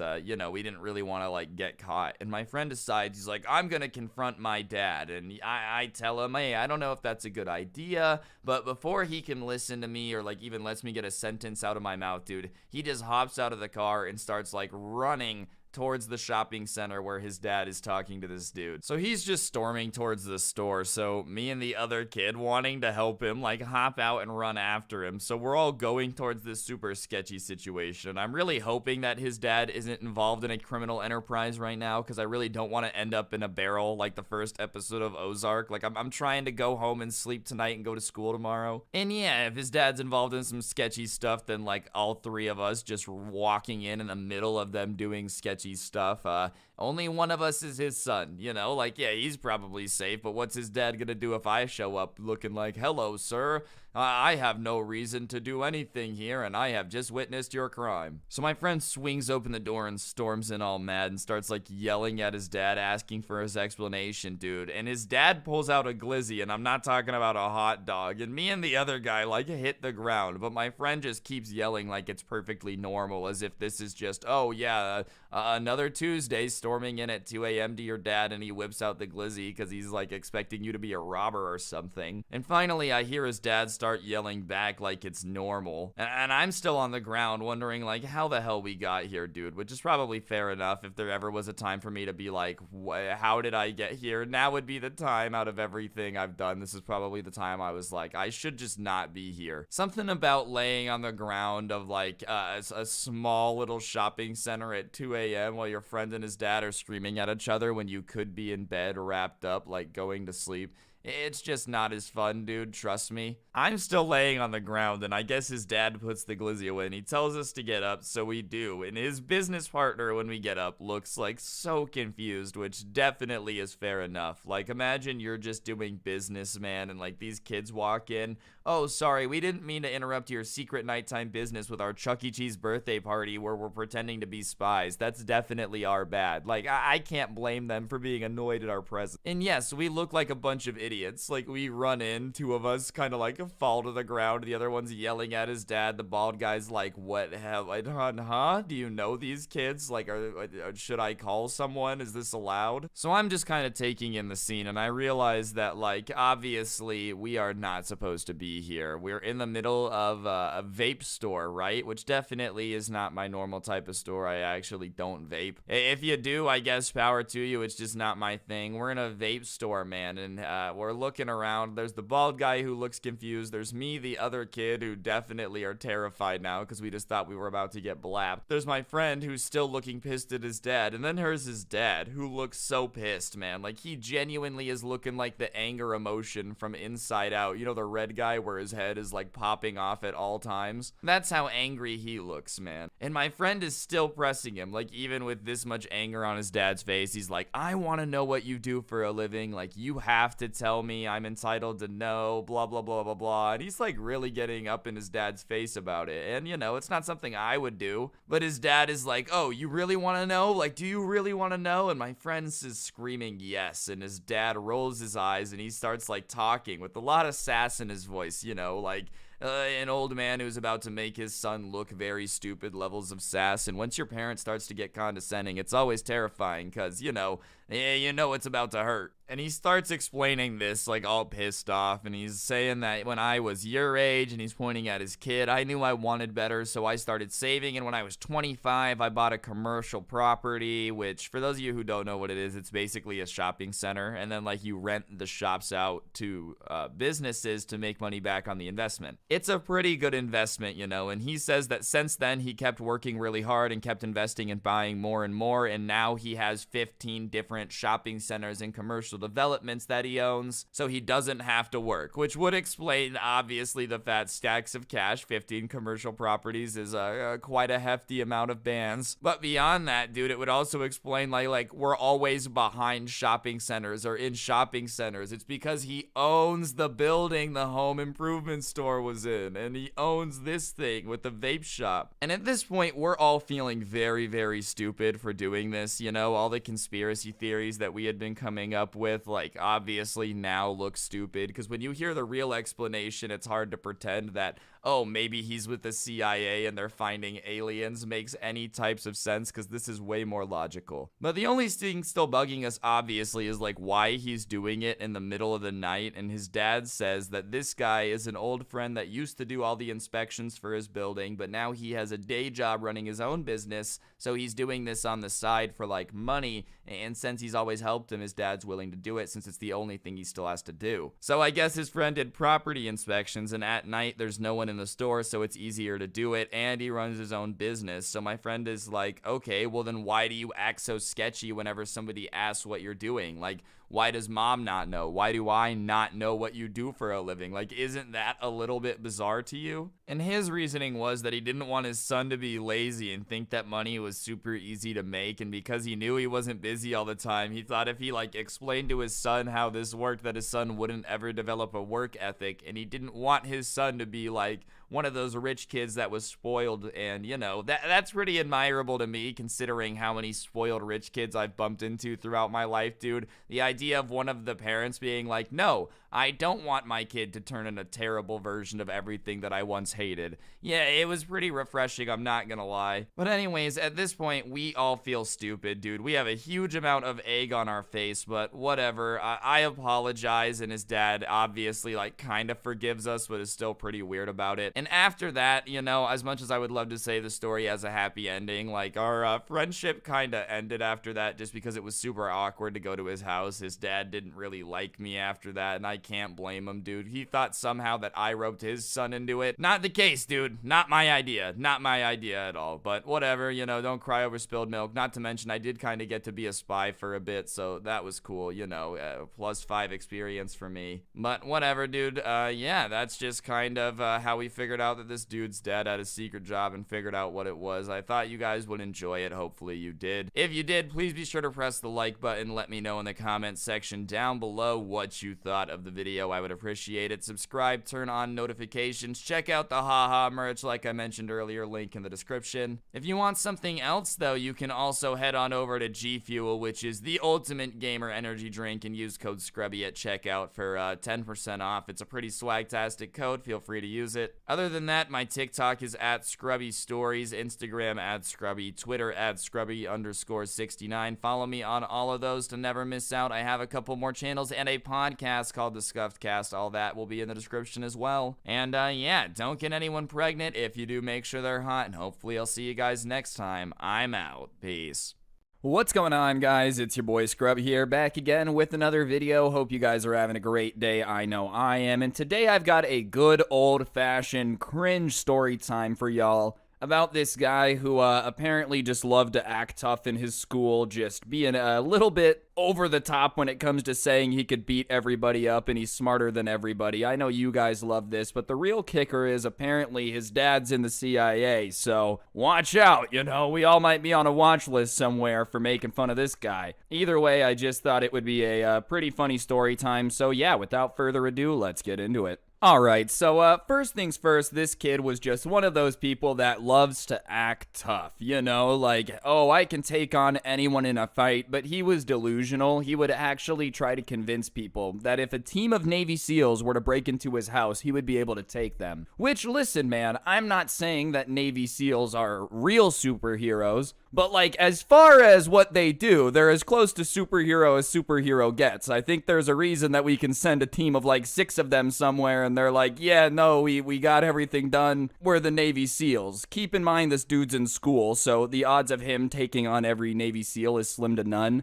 But one of the weirdest things that he would do is, like, try to spy on people in his class. And obviously that's already a little bit weird. I think if anyone, like, realized someone was trying to spy on them, they would be a little bit uncomfortable. But this guy would be really, really annoying about it. Like, for example, if you were talking to somebody at recess you didn't normally talk to, he would come up to you at lunch and, like, ask you why you were talking to them. And if you didn't answer, he would be like, why are you getting so defensive? I don't know, probably because I didn't realize there was some dude watching everyone that I was talking to all the time. Maybe that's why I'm getting a little bit defensive. I'm just not too comfortable with the whole being watched thing. Either way, he would just try to spy on people, but he was really bad at it. Like, for example, if you were in the library and you were trying to talk to somebody about something, he would get within like 2 feet of you, which is so close to the point you can just tell someone's overhearing what you're saying. And he would just like look at a book and flip through the pages, which, listen, might be some good cover if you're across the room, you're looking like you're reading the book, but it was almost like someone had told him reading a book is a good way to make sure you're not paying attention or make it look like you're not paying attention. But unless this dude was like an insane professional speed reader, there's no way he would be reading that fast. Because he would be trying to spy on somebody, flipping through the pages like he had, I don't know, something wrong with his wrist where it was just constantly doing that motion. Like, seriously, would fly through pages, which also made sound. He was doing it so fast, so whoever he was trying to spy on would look over and just see this kid furiously speed reading and be like, hey man, can we help you? And whenever someone would ask him, what are you doing, when he would do this weird thing in the library, he would just immediately be like, I'm not spying on you. And you'd be like, all right, I just asked what you're doing. Kind of weird to blurt that out. Sorry, dude. I don't know. My brain stopped working there. You know, like some guy's sitting next to you. Hey, man, what's up? I'm not spying on you. You're like, okay, I didn't think you were, but now I know you're definitely spying on me. Just a weird reaction to do. And obviously he would be trying to overhear the conversation, because why else would you go stand like 2 feet away from people and loudly flip through a book? And that wasn't the only time he would try to spy on people and just do it very, very poorly. They had this like thing for reading on their classroom computers that was this like a website that would have articles on it written for kids, and then like the kids could write articles. It was this thing that they had at their school, right? And everybody had a password, and everybody had like, you know, their login for it. And so he would try to like get people to give over the login information, which, listen, people do it all the time, you know, it's like phishing. I guess it's possible, but the guy just would do it in the dumbest way possible. For example, like one of the reset questions that you would have to reset your password, everybody had the same one, and it was like, you know, what was the first street you lived on and what was your first pet's name? Something along those lines. And he would walk up to somebody and ask like 2 questions to them. Oh, how is your day? Did you do your homework? What street do you live on? Which, if you've never had a conversation with someone before and they just start walking up and asking security questions, it's a little obvious. Hello, fellow stranger. I believe that we have never met. If you could please provide me with your mother's maiden name and your date of birth, I would greatly appreciate it. It is for a survey, for surveying. Like, it's pretty obvious when someone's doing that. And when they would not answer, he would sometimes just get so obvious about it that he would just try to convince them to give him the password. Hey man, what's your password? I want to see if mine is stronger than it. Which, listen, if anyone falls for that one, they just kind of deserve to have their account hacked into and be spied on. I'm not saying anyone would deserve it, but if somebody says, hey, can you tell me your password so I can make sure mine is as strong, and you give them your password, you might just be one of the stupidest people of all time. Oh yeah, no problem, man. Mine is I love socks 86. What's yours? My password is password. Like, I just feel like if someone answers that question, they're dumb. And everybody would get very annoyed with it, because it wasn't like he was just always trying to spy on people, was bad at it, and would just shut up beyond that. He was always telling people that he was like very talented at getting information, you know, he was just a next level spy. He was basically gonna get recruited by the CIA straight out of high school. You know, just real I'm going to be a big tough James Bond guy type of stuff. And considering how bad he was at spying, I think if he even tried to go to the CIA, they would be like, no. They would be doing the prerequisite questioning. I don't know how the CIA picks spies. I'm guessing they make you do a questionnaire before they just start training you. Are you good at espionage? He's like, yes, I'll have you know, I've asked 8,000 people what their passwords are, and one person has told me. Just like something like that just makes no sense. Whatever, though. He just got really annoying with it, and there was another kid in the class who was never trying to spy on people, but was just one of those kids that everybody knew was one of the smarter kids in the class. And one day, the spy kid tries to get this guy's password, and he's not having any of it, and he straight up asks the guy, do you really think that one day someone's gonna be stupid enough to give you that information? Which, listen, is that a little bit aggressive? Yeah, but at the same time, if someone's trying trying to get you to tell them your password, you're probably justified in being like, hey man, that's stupid. Do you ever think anyone's gonna fall for that? But whatever, the kid who's spying gets very upset and starts yelling at him, saying he has no idea who he's messing with and he has no idea what training this kid has been through. And listen, dude, even if your dad is some secret CIA agent, whatever, I said that weird, I don't think that you just miraculously have training. Like, I don't think Agent Cody Banks is real life. The Spy Kids was not a documentary. This guy probably thinks that Spy Kids was based on a true story. You know that second one where they have like all the monsters on the island? He just thinks somewhere there's actually an evil scientist who has a bunch of people with magnets on their heads flying around. The thumb people are just at the bottom of the ocean in Atlantis. I don't think that's reality, but whatever. He starts telling this kid that he has all this training and he doesn't want to mess with him because he has no idea who he'd be messing with. And listen, bro, it just doesn't matter how, like, much you swear you have super cool training.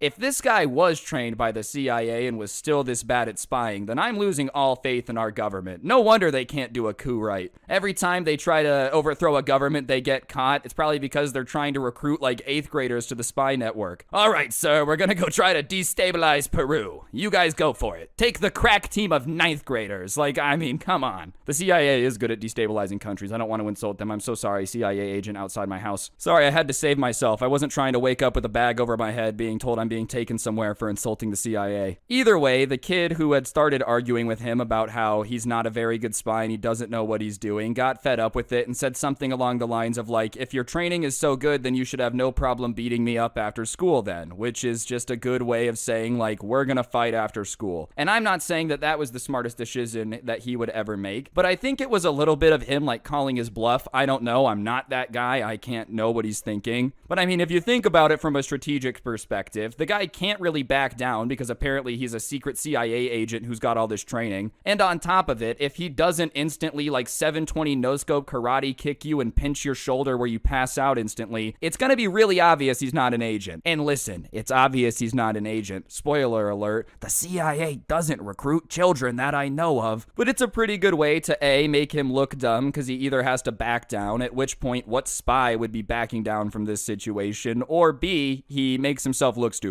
Either way, it's kind of a W. And the spy kid, being the spy kid, is like, you know, I'm not going to fight you because my hands are registered as lethal weapons. So if I fight you, I could get in trouble. But you should stop threatening me and don't you dare try to fight me, because if you try to fight me, then I'll tell the CIA and they'll arrest your entire family. Which, once again, don't know if that's how it works. Like, hey man, this guy threatened to fight me. Can we just kidnap his whole family? I think that's more of a North Korea thing where they put people in prison for like the next 3 generations. Yeah, your great uncle insulted Kim Jong-un once, so your grandkid's going to be in prison. I don't think that's how it works here. Once again, not in the CIA, I wouldn't really know. But I'm just saying that like, oh, don't threaten me because I will call the CIA and they'll arrest you. Also, I can't fight you because my hands are lethal weapons. Very convenient, but the smart kid's having none of it. He's like, no, bro, I'm just saying, if you're some tough spy, you should be able to show me up no problem. But the kid is just not letting it go. He's like, I'm going to tell the CIA and you're going to get in trouble. And now the kid that started this argument with him changes his tactic. Instead of trying to fight the CIA guy, he just starts calling his bluff that he can tell the CIA. Go ahead, tell them. Like, what are they going to do? Show up at my house? And the kid's like, yeah, they will show up at your house, actually.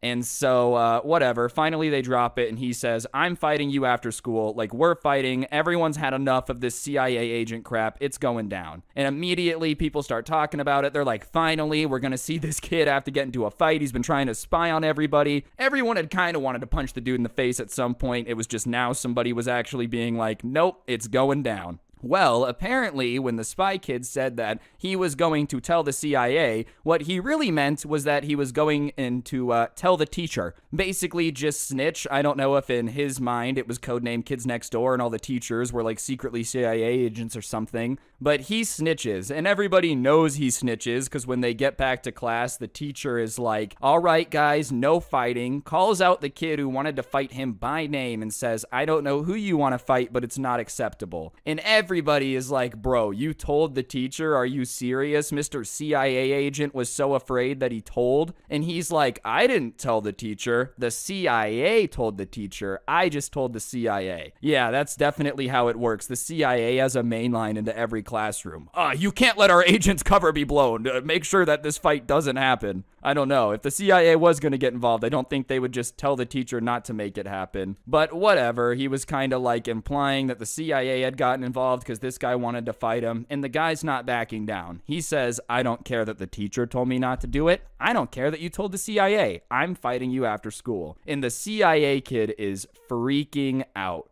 He's like, oh my goodness, dude, I don't know what to do. And after school that day, they see him sprinting across the parking lot to his mom's car to avoid having to walk past them. So that's the length of what he's willing to go to avoid the fight, right? And after that, the smart kid kind of had proved his point. Obviously, he's not a CIA agent. Everybody would make fun of him for backing out of the fight. So whatever, it had kind of gone away. Everyone had just kind of known it was bullcrap after that day because he literally ran away. I don't know if that's what the CIA teaches people. They're like, all right, CIA agents, run as fast as you can. Everyone was disappointed the fight didn't happen, but it did serve the purpose of like, okay, the guy clearly is not a CIA agent and he's going to tell the teacher on anything you do. But then came the day where he actually ended up getting into a lot of trouble because he wouldn't drop the CIA thing. And up to this point, he had just kept it between like him and the students, really, which, whatever, annoying, but there's nothing they can really do. However, the time it went too far was when he decided to use the whole my dad is in the CIA thing for his teacher as well. Anyways, one day he just decides that he's going to sneak out of class. And I don't know if sneaking out of a classroom is even something a real spy could do. Because I mean, think about it. Like, the teacher is standing at the front of the room looking at everyone, and you have to get up and walk out of the door while the teacher is looking your direction. I mean, maybe it's possible if you got like some Halo active cloak or whatever. I don't know what secret gadgets they're handing out to the spies these days, but I'm just saying the odds of being able to like sneak out of a classroom seem pretty low, unless your teacher is got the worst nearsighted vision of all time and everything's just kind of a blob from 10 feet out. I don't know how you're going to just stand up and walk out without getting noticed. But sure enough, he gets out of his chair and starts doing like this tiptoe slow movement thing. I don't know if he thought teachers were like T-Rexes where their sight was based on movement. Maybe he had watched a little bit too much Jurassic Park, got that mixed up with his James Bond. But he's moving really slowly, and obviously the teacher is like, what are you doing? Because it's obvious that he's walking towards the door. And the kid just stops in his tracks. He just stops moving and freezes. And I don't know if he thought that the teacher was just going to be so confused by why he stood still, he would just drop the entire subject. I don't know if he thought that standing still would make him seem less guilty, but he's standing there just not replying. So the teacher asks him again, what are you doing? And he goes, me? And points at himself. And the teacher is like, yeah, you. Who else should they be talking to, man? What are you doing? Do you see anyone else out of their chair doing anything else? No. Me? What am I doing? Goodness gracious, I'm only standing still in the middle of class for some reason. Why would you think I'm up to anything? But the teacher is like, yes, you. And he says that he has a very important mission that he has to take care of, and he has to go gather intel on the office for such and such, for blah, blah, blah. And the teacher is kind of like, what in the world are you talking about? Because I don't think if he was a spy, which we all know he's not, why would they assign you to go spy on the principal? Like, I feel like the CIA probably knows everything about anyone that they want to know. I don't think they would be like, wow, I sure am glad we trained this child to be an agent. Now he can go spy on his principal for us. But all right, whatever. And the teacher is like, no, you can't leave. You don't have a mission. What are you talking about? And you would think maybe it would register in this kid's mind that, oh, this is a teacher and I can't really commit to the whole my dad's a CIA agent and so am I thing. But he starts yelling at the teacher saying that she is obstructing a national security investigation, and if she does this, she's responsible for whatever the bad guys do next. And the teacher is just looking at him like he's crazy. Because imagine you're a teacher in this situation. You've got like, I don't know, 900 students in a day. Well, how many ever students teachers have? And all of a sudden, one of them is yelling at you that he's a CIA agent, and if you don't let him leave the class and go spy on the principal, you're responsible for whatever the bad guys do. Like, what? You would just be thinking that this kid has to be on something, right? Like, okay, little Timmy, how much rat poison did you accidentally eat last night? Something's going on that doesn't make sense. And the teacher is kind of telling him that I don't really care what national security, and she does air quotes, is on the line. You don't get to just get up and leave class whenever you feel like it. I have to run my classroom like a classroom, and if everyone's just getting up and leaving all willy-nilly, that kind of defeats the purpose. I would have no control over the class. Which is fair. I don't think she should have even tried to reason with him. She should have just been like, dude, you're not a CIA agent, and even if you were, it doesn't mean you can just get out of everything. Sit down. But she's trying to reason with him, and you'd think he'd respect that a little bit. Like, okay, thank you for at least not telling me I'm insanely delusional. You can pretend that anything he's saying about being a CIA agent makes sense. And then he's like, if you don't let me go, the CIA is going to kidnap you and take you to a black site. Which, if you don't know where those are, they is basically a location where the CIA takes you when they want to do a little bit of interrogation that maybe might not be legal on U.S. soil. Maybe a little bit of waterboarding, and we're not talking surfing. So the teacher is like, what? Did you just threaten me? And the kid says, yeah, my dad's a CIA agent. I have to help him. You need to let me go now. And the teacher's having none of that. And she's like, you're not going to threaten me. I don't care what your dad is.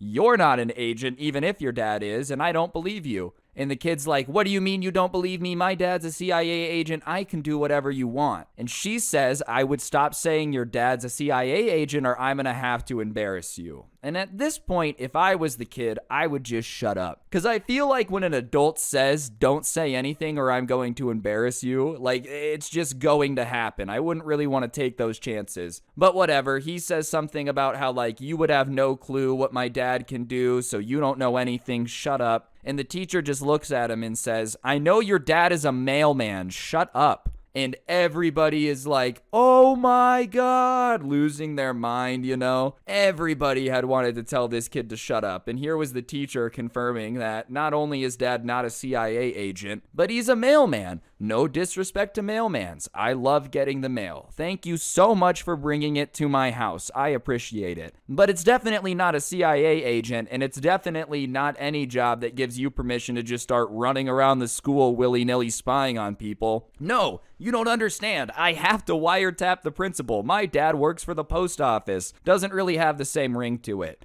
Well, the kid tries to double down on the story, which, all right, maybe he's in too deep at this point. He's like, look, I just have to commit. There's nothing else I can do. That's a possibility. But he starts trying to argue with the teacher, being like, no, that's just his cover. That's the job that he says he has. He's actually a CIA agent, but he can't tell you that because he's undercover. And the teacher looks at him and she's like, okay, so you're telling me that your dad is actually a CIA agent, but he's using mailman as his cover because he's on a secret assignment? And the kid very confidently is like, yeah, that's it. He thinks this one's gonna work, all right? Now everyone's gonna think he's a CIA agent. The teacher's gonna back off. This was the greatest thing that he's ever come up with. And the teacher goes, are you sure that's the story you want to go with? And the kid says yes. And so the teacher points out, well, if he's on a secret assignment and he's supposed to be undercover, why did you just tell the entire class about your dad's secret identity? And the kid is standing there stammering. And obviously neither him or his dad is a CIA agent. Not that his dad said he was, but he's just kind of like,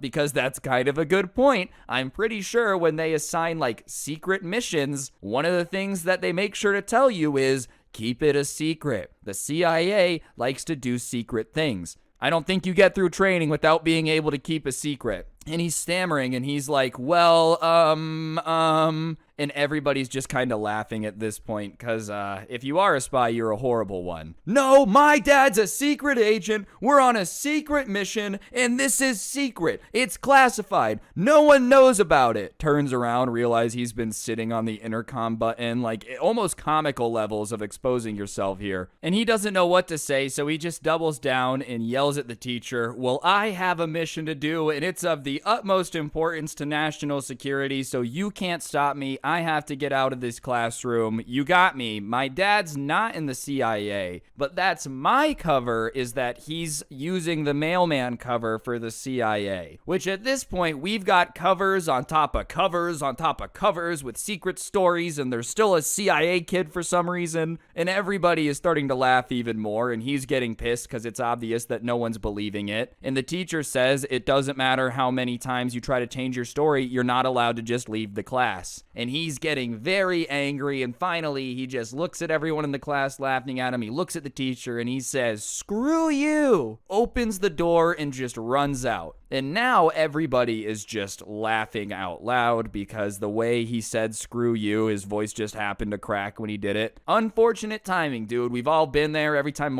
my voice cracks in a video, "Oh, nice voice crack." Every time in the comments. But if you're gonna be like, "Screw you," it's just definitely not gonna go over well, dude. Everyone's gonna be laughing at you. But he runs out, and the teacher goes to look out the door just to kind of see where he's running. I don't know, like just see what's happening. And when they open the door, a few of the kids look out, and they start laughing even harder. Listen, if you are some type of secret agent, one of the things I'm sure they make you do a lot of is like endurance training, conditioning. If you're gonna be spying and saving the world, you gotta be able to run for a bit. I don't think lazy agents is something they got on deck. Well, apparently the CIA school of teaching kids how to run had really messed with this dude's, because he's doing I don't even know how to explain it. Imagine somebody had taken a backpack, put it way too low on their back, and then tried to run while it's bouncing on them, but he's just not wearing a backpack. He's just kind of running really weird, like he's uncomfortable, and everyone's laughing.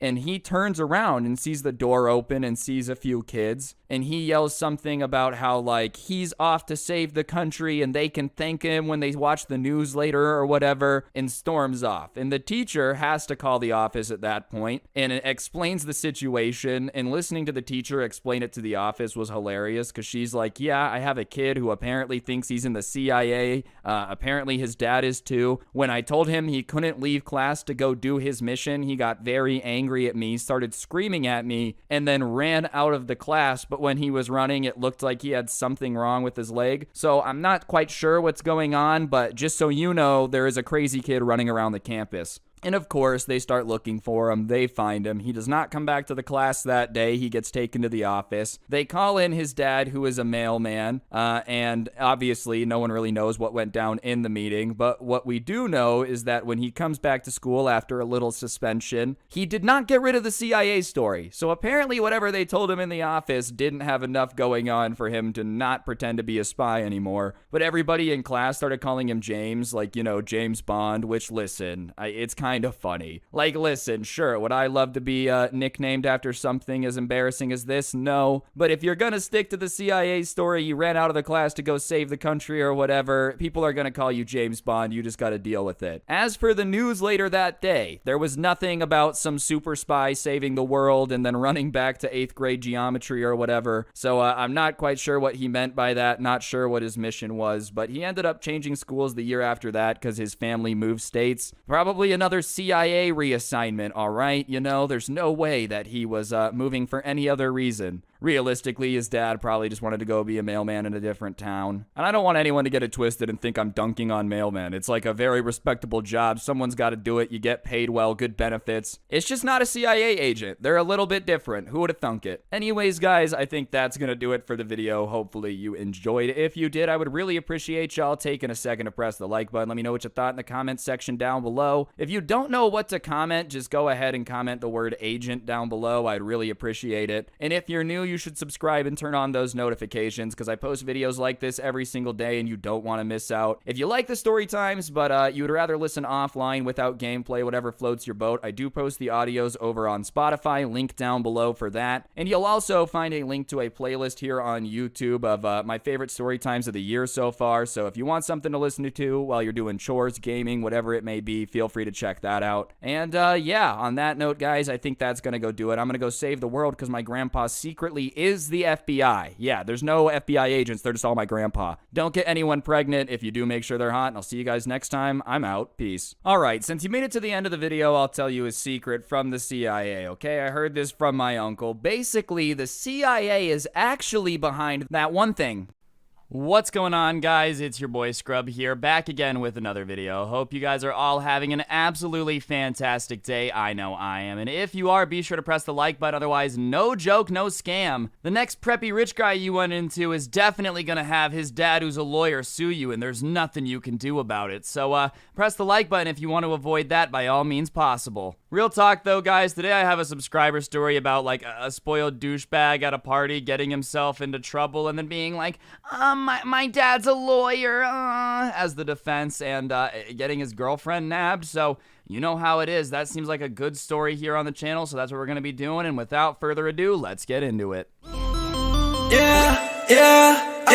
school, no December, you're not a member. Too high like I'm in the nether, I won't forget it. What's going on, guys? It's your boy Scrub here, and like I said, basically every now and then at a party there's some kid who like loves to talk crap, and then whenever anybody calls him out gets the my dad's a lawyer excuse. And the only problem is this time it didn't really work out that well. The person who sent me the story just witnessed this, but it's pretty funny, so I figured I had to do it. So that's what we're gonna be doing today, and let's go. So there's a party. You know how parties are, dude. They're a little bit crowded. This is pre-COVID, by the way. Don't worry. But parties get a little bit crowded. There's some music bumping on the dance floor. The dance floor is shoulder to shoulder. People are kind of having fun. It's a house party. It's not like at the club, but it is a house party that is at that point of no return where, like, it's starting to get out of control. And if it just keeps getting out of control, things are going to get worse, you know? And regardless, this guy is here with two of his friends that are also dudes. And they're just kind of standing there enjoying it, having a good time. Sipping on some drinks, which is what you do at a party. And anyways, as they're standing there, it's really crowded and people have to like squeeze through. Some dude in like the most stereotypical douche fit ever, he's got the boat shoes, you know, the polo shirt with the collar popped, like walks up and just shoves these guys and is like, move, you know? So both two of them move, but one of the guys, like one of this dude's friend, like pushes him back and is like, no, you move, bro. Like, say excuse me, you know? Just kind of checks him a little bit. Like, listen, dude, we're all crowded in this party. Shoving me and telling me to move doesn't mean that I got anywhere to go, dude. Like, I don't know what you want me to do. He just did it in a more aggressive way, which, I mean, if you shove me, I'm gonna shove you back. That's just how it is. And the preppy dude looks at him and is like, oh, do you really want a problem, bro? And shoves him again. And at this point, I don't know if this is just bro etiquette. I'm gonna explain it just in case nobody understands. But the way it works is like the first push is obviously somebody being aggressive. And the second push is the person who got pushed usually being like, yo,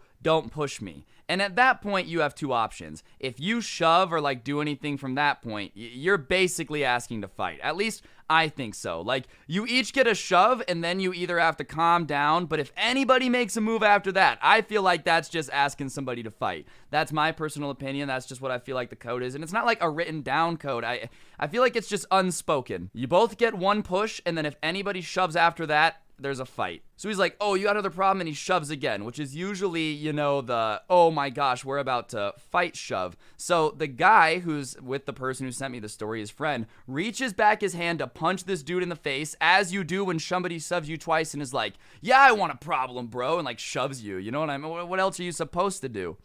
And as he's leaning back his fist, dude, this guy goes, I wouldn't do that if I were you, with like this snooty little grin with his polo shirt collar popped, like honestly looking like the stereotypical bad guy from a teenage movie of every 80s film. I wouldn't do that if I were you. And the guy's like, oh yeah, why not? He goes, my dad's a lawyer, and unless you want to spend the next month in jail, I would think long and hard before you hit me. Which, like, dude, I understand if you're in a situation where some random dude at a party is trying to fight you and you're trying to de-escalate it and you're like, look, my dad's a lawyer, you don't want to fight me. But like, how are you gonna go walking around a party shoving people you don't know, and then when they're like, all right, you want a problem? My dad's a lawyer, don't hit me. Like, that just sounds like you deserve to get punched in the face. Honestly, it sounds like you use this excuse a lot, and like, you just kind of deserve one, just so you know what it's like. Oh, don't hit me, my dad's a lawyer. So obviously the guy doesn't hit him, because when somebody threatens to sue you, you tend to rethink things a little bit. Even if you're at a party, even if you've been drinking, it's probably not worth it, you know? But that doesn't mean that he doesn't hit him, but they keep arguing, and he's like, dude, why would you like come over here and start all this stuff if you're just gonna wimp out? Which is a fair critique. Like, come on, get out of here, dude. Why are you trying to shove past everybody if you're not gonna do anything about it, you know? Don't act like you're gonna be the tough guy who's gonna manhandle everyone at the party, and then as soon as somebody's like, dude, why are you shoving me? Please don't sue me, my daddy will be big upset, ooh. And it's at this point that they realize that this dude's girlfriend is right behind him, and they're like, oh my gosh, she looks embarrassed. So they start trying to talk to her like, dude, you're with this dude? Like, he just walks around parties doing this, and you think it's cool? And she's like, I know, it's embarrassing. And he's like, oh, you're embarrassed of me? And she's like, yes. You always do this. You walk around starting stuff with people and then like act like it's cool that your dad's a lawyer. It just makes you look like a jerk. Like, it's not cool to just make people upset to the point they want to hit you and then be like, you can't. It's just mean. Which, I mean, good for this girl. And you know what they say, hydrated words are sober thoughts. And I'm not going to say I'm surprised that it wasn't this dude's first time doing something like this, because I feel like anybody that smiles that much before they pull the my dad's a lawyer card, definitely it's not their first rodeo, you know? It's like when a guy walks into a Subway and throws them a napkin with an order written on it and then like slides on his socks into the bathroom. You know that this is his Subway and you're just visiting. But that's what this guy is. The only problem is he's just the equivalent of starting problems with people for no reason and then complaining about the fact that his dad's a lawyer and can get him out of trouble, which doesn't help like the reputation of lawyers, by the way. Like, if I was a lawyer, man, you guys already got a bad enough rep, so you got to make extra sure that your kids are not jerks. So anyways, this dude and his girlfriend start arguing about how like he's always causing problems and starting drama wherever they go, and it's just embarrassing to be seen with him. And this girl is a little bit hydrated to the point where like she can't stand up super straight. So this dude like grabs his girlfriend and like pulls her close, and she like loses her balance for a second, you know? And at that point, all three of these dudes just like shove him and are like, nah, you're getting out of here, dude. You are getting out of here. Like, you don't grab somebody like that, which good for these dudes, man. If you ever see anybody like getting forceful with somebody that very obviously ain't all there, like, that's kind of your job. You don't gotta beat them, you know, but they were like not politely told him to get out of there or there were gonna be problems, you know? So whatever, the guy's like, fine, whatever, and leaves his girlfriend with these like three strangers, dude, because they were like, nah, you're clearly not a good guy. You're like trying to manhandle her at a party. Like, no, we're not letting her leave with you. And they basically like babysat this girl all night, right? This douchey, I'm gonna get my lawyer dad guy's girlfriend all night. They hung out. They ended up taking her home. And some point during the night, they added him on Snapchat. And the next morning, you know, she like Snapchatted them like, oh, when did I add you guys? So they asked if she wanted to get breakfast. And like they meet up for breakfast, you know, they're talking, doing their thing. They're catching her up about last night. And they tell her about like the guy and what he did, and she's like, yeah, I'm not surprised. He does that all the time. Like, everywhere we go, he has to pick a fight with somebody until he has to remind them that his dad's a lawyer. And I think he thinks it makes him look like cool or important, and it just makes him look like a tool, which, you know, anybody out there bragging about your parent's job, nobody cares. You're not your parent, dude. Like, it's just really not impressive. It just makes you look like a weenie. Especially when it's like, oh, I will sue you because my dad sues people. Like, you want to talk about a little bit over the top and dramatic. I think that's the definition of annoying me, because why would your dad sue me just because I don't like you, homie? Anyways, they're at breakfast with this girl hanging out, and she's like, you guys are all so sweet for taking care of me. Like, thank you so much. You don't know how awesome it is to know that, like, there's people out there that wouldn't let that happen, you know, and they're like, of course, the right thing to do, because it is. You shouldn't, like, take credit, you know, getting thanked for things that are the right thing to do. You shouldn't let a dude, like, you know, manhandle his drunk girlfriend. That's just a no-no. That's just a no-no. So they did the right thing, and the girl's like, nah, I'm done with that, dude. I'm over it. And then she starts, like, flirting with the dude that her boyfriend was trying to fight, you know, and she doesn't remember the night super clear, so she just knows there was an altercation with all of them and her boyfriend.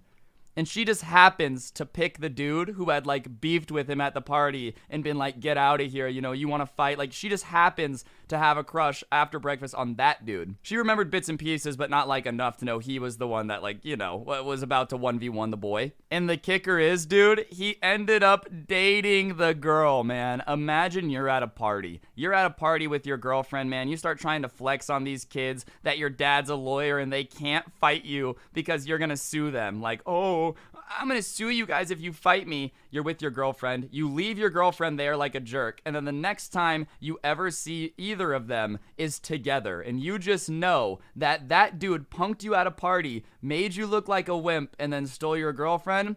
That's some pretty heavy mind game stuff right there. You know what I'm saying? Like that messes with your mental, dude. That's definitely an ego check for a kid that wants to walk around and threaten people with lawsuits. Because you know what a lawsuit can't get you is anybody that likes your personality. So the fact that your girl got finessed, bro, you can't get a new girlfriend. Your dad can't sue people and make them date you, bro. So W. As PewDiePie would say, that is an absolute win. There is some sad stories, though. After reading this, I DM'd the guy and asked if they were still together. And they did sadly eventually break up, ladies and gentlemen. But the moral still stands that the douchey rich kid got his girlfriend finessed, and I think that's the W that we all needed today. Justice is right in the world. Anyways, guys, that's going to do it for the video. Hopefully you enjoyed. If you did, I really appreciate you pressing the like button. Let me know in the comment section down below what you thought, and subscribing if you're new with those notifications on. YouTube just doesn't notify people a lot, so if you could turn it on, I'd appreciate it. Other than that, if you like the intro song, a link will be down below. You're more than welcome to check it out. If not, that's cool too. Get yourself some of the OG Sub Club merch, because it is the hottest merch in the game. Undisputable fact.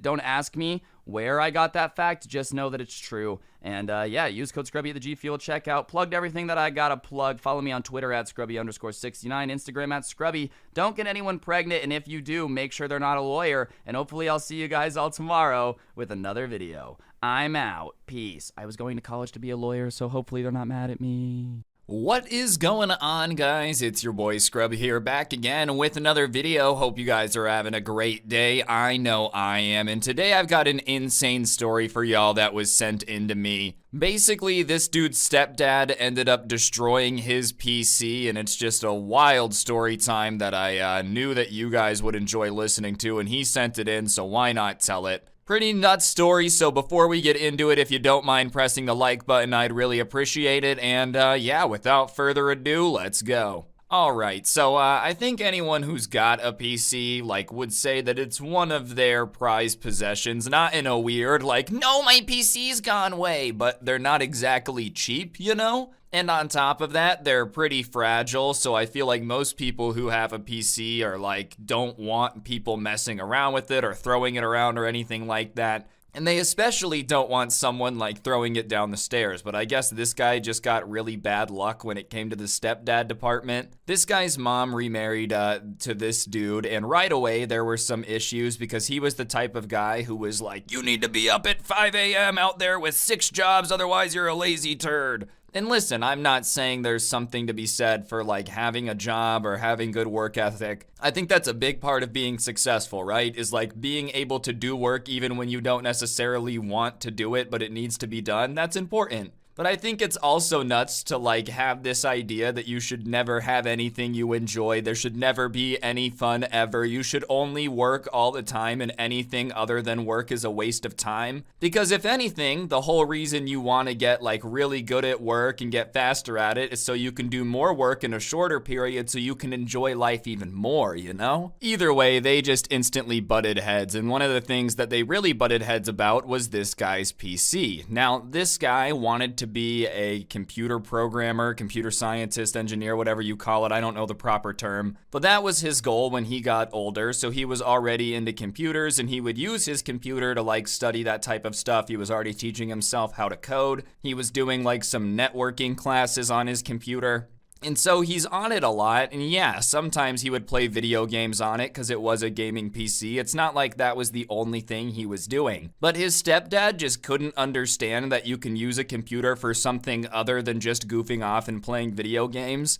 And he would just nag him constantly about like, you're spending way too much time on that computer and it's gonna rot your brain and no wonder you're falling behind in school, blah, blah, blah, blah, blah. And what was annoying is he would like make stuff up. The guy wasn't falling behind in school, but this guy would just be like, your computer's making you do all these things that he just wasn't doing. Which has to be mad annoying, man. Like someone's just like, oh, you smoking those cigarettes is making your teeth fall out. And you're like, I don't smoke cigarettes and none of my teeth have fallen out, but okay. And he would try to explain to his stepdad that like, I'm not always goofing off on my computer. I'm learning what to do for my future job. I'm teaching myself how to do useful skills. Like not everything on the computer is goofing off. And his stepdad would just tell them that, you know, no amount of hard work at the computer compares to real life hard work experience. But listen, Mr. Stepdad, I'm not trying to say you're dumb or anything, but Even if he was gonna go get quote-unquote super real-world experience coding, he would just be sitting in front of a computer in a different location, man. Like, it's not like it would change anything about how much he's using the computer. You need to get real-life work experience. Well, my real-life work, I hope, has to do with computers, so I'd rather do it in my room with the computer I already own.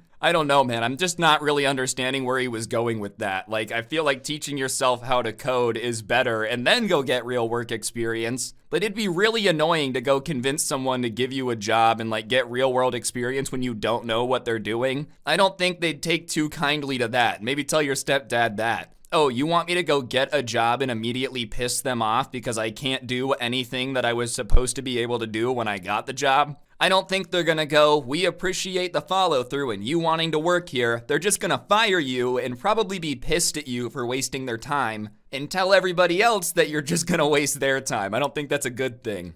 But whatever, they would get into these huge arguments about it, and his stepdad also had the bad ability of never being able to admit he was wrong. And those people suck, cause you know, like everyone's wrong sometimes. I'm sure there's stuff I've done that's wrong, a lot of stuff I've done that's stupid. Like everybody's got mistakes. It doesn't mean that you're always wrong. It doesn't mean that you're instantly some like irredeemable idiot. But everyone's made mistakes, everyone's done stupid things, everyone's been wrong before. And if you say that you've never been wrong, then like you're just delusional. But he would just get into these screaming matches with this kid about how he knows enough about computers to know that he's only wasting his time on there and there's no way he's wrong about it. Keep in mind, this guy's like pretty technologically illiterate. Like the fact that this dude was able to turn on his laptop by himself was a miracle. That's how bad he was with technology. So the idea that he's somehow some computer expert who can just instantly tell what you're doing the second he looks at your computer and he knows that you're just gaming all the time when you're just not doing it all the time would get really annoying. So it would obviously escalate and turn into a screaming match, and then his mom would have to get involved, which would make it even worse.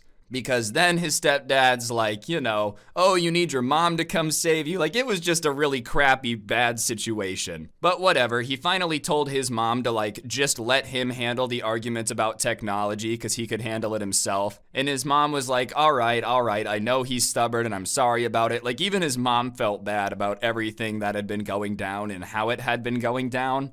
And listen, I don't really know the dynamic here, but I feel like she should have probably done a little bit more to rein him in, because what happens next is just absolutely bonkers. His stepdad decides to make this rule for the house, which is basically that, like, you can't spend more than an hour a day on any type of screen, including your cell phone, including your computer, any of that. And obviously, every kid in the house is like, that's just not gonna work because they're going to school online, so there's no way it's gonna be possible. And the stepdad's like, well, you're just gonna have to figure it out or go to the library or something, but I need to limit screen time in my house. Was just a nuts level of control. You hate them being on technology, but you're gonna make them like go to the library to finish their schoolwork. Oh yeah, man, you're definitely gonna make them learn their lesson about over-reliance on technology. It's not gonna backfire and make them like hate you for making life way more difficult for no reason. They have computers, but they're not allowed to do their schoolwork or anything else on them at home. Nope, not for more than an hour. Then they have to go figure it out. That real world experience sure is gonna toughen them up, you know? Just don't be surprised when you're like an old man and you get put in the crappiest nursing home because none of them care enough to take good care of you. Why do my grandkids never call? Because their parents told them that grandpa sucked, that's why. Anyways, when he announces this rule, immediately a huge fight breaks out between everyone and the stepdad. Like all the kids, his mom's kids, like everyone's just pissed, right? And his mom's not home when he announces this rule, which probably was something he thought through a little bit, because obviously she wouldn't have been cool with it. And they're kind of trying to reason with him about how it would be ridiculous for them to not be able to do schoolwork, and like it's just a reality in the modern age that for them to work from home, do school from home, all that stuff, they need more than an hour a day. And he just keeps telling them that they're over-reliant on this and they need to go out in the real world and get some real world experience instead. And listen, I get it. I think if your kid is doing literally nothing but playing Fortnite for like 18 hours a day, yeah, you should probably limit how much they're allowed to do that. I know that like that might be an unpopular opinion, but if you're literally doing nothing but playing War Thunder 18 hours a day every single day for months, that's just not very healthy. Like you gotta have a little bit more well-rounded things. things. But that's not what's going on here, and limiting people to an hour a day isn't preparing them for the real world because, believe it or not, in the real world, people use technology now. Like, listen, when our parents were kids, yeah, it was reality that not everyone was using the computer all the time. Not everybody needed to learn how to do a bunch of stuff with technology. Video games were probably like a ginormous waste of time. There was no redeeming qualities about it, other than just being fun. Wastes of time are okay to me. I'm not saying that you shouldn't be able to play video games. I'm just saying, like, I can get why boomers might not like it. But now, in the real world, everyone uses technology. Like, it's just a fact of life that you need to use a computer, you need to be able to use the internet. I think most places don't even hand out paper applications for jobs anymore. They just all tell you to apply online. So the idea that, like, if you just ban your kids from technology, they're magically gonna become millionaires because of all this real world experience is just dumb. Because in the real world, you gotta be able to use it too. We're not gonna go back to the 1980s again, you know? I'm sure it was cool. I don't know. I wasn't there. I wasn't born. But, like, it's just not. And the idea that all technology is going to magically disappear is just crazy. Because, yeah, there's a lot of downsides, but it does make things a little bit more efficient, you know? There's no denying that. But whatever, they're arguing back and forth with him, and he's just doing his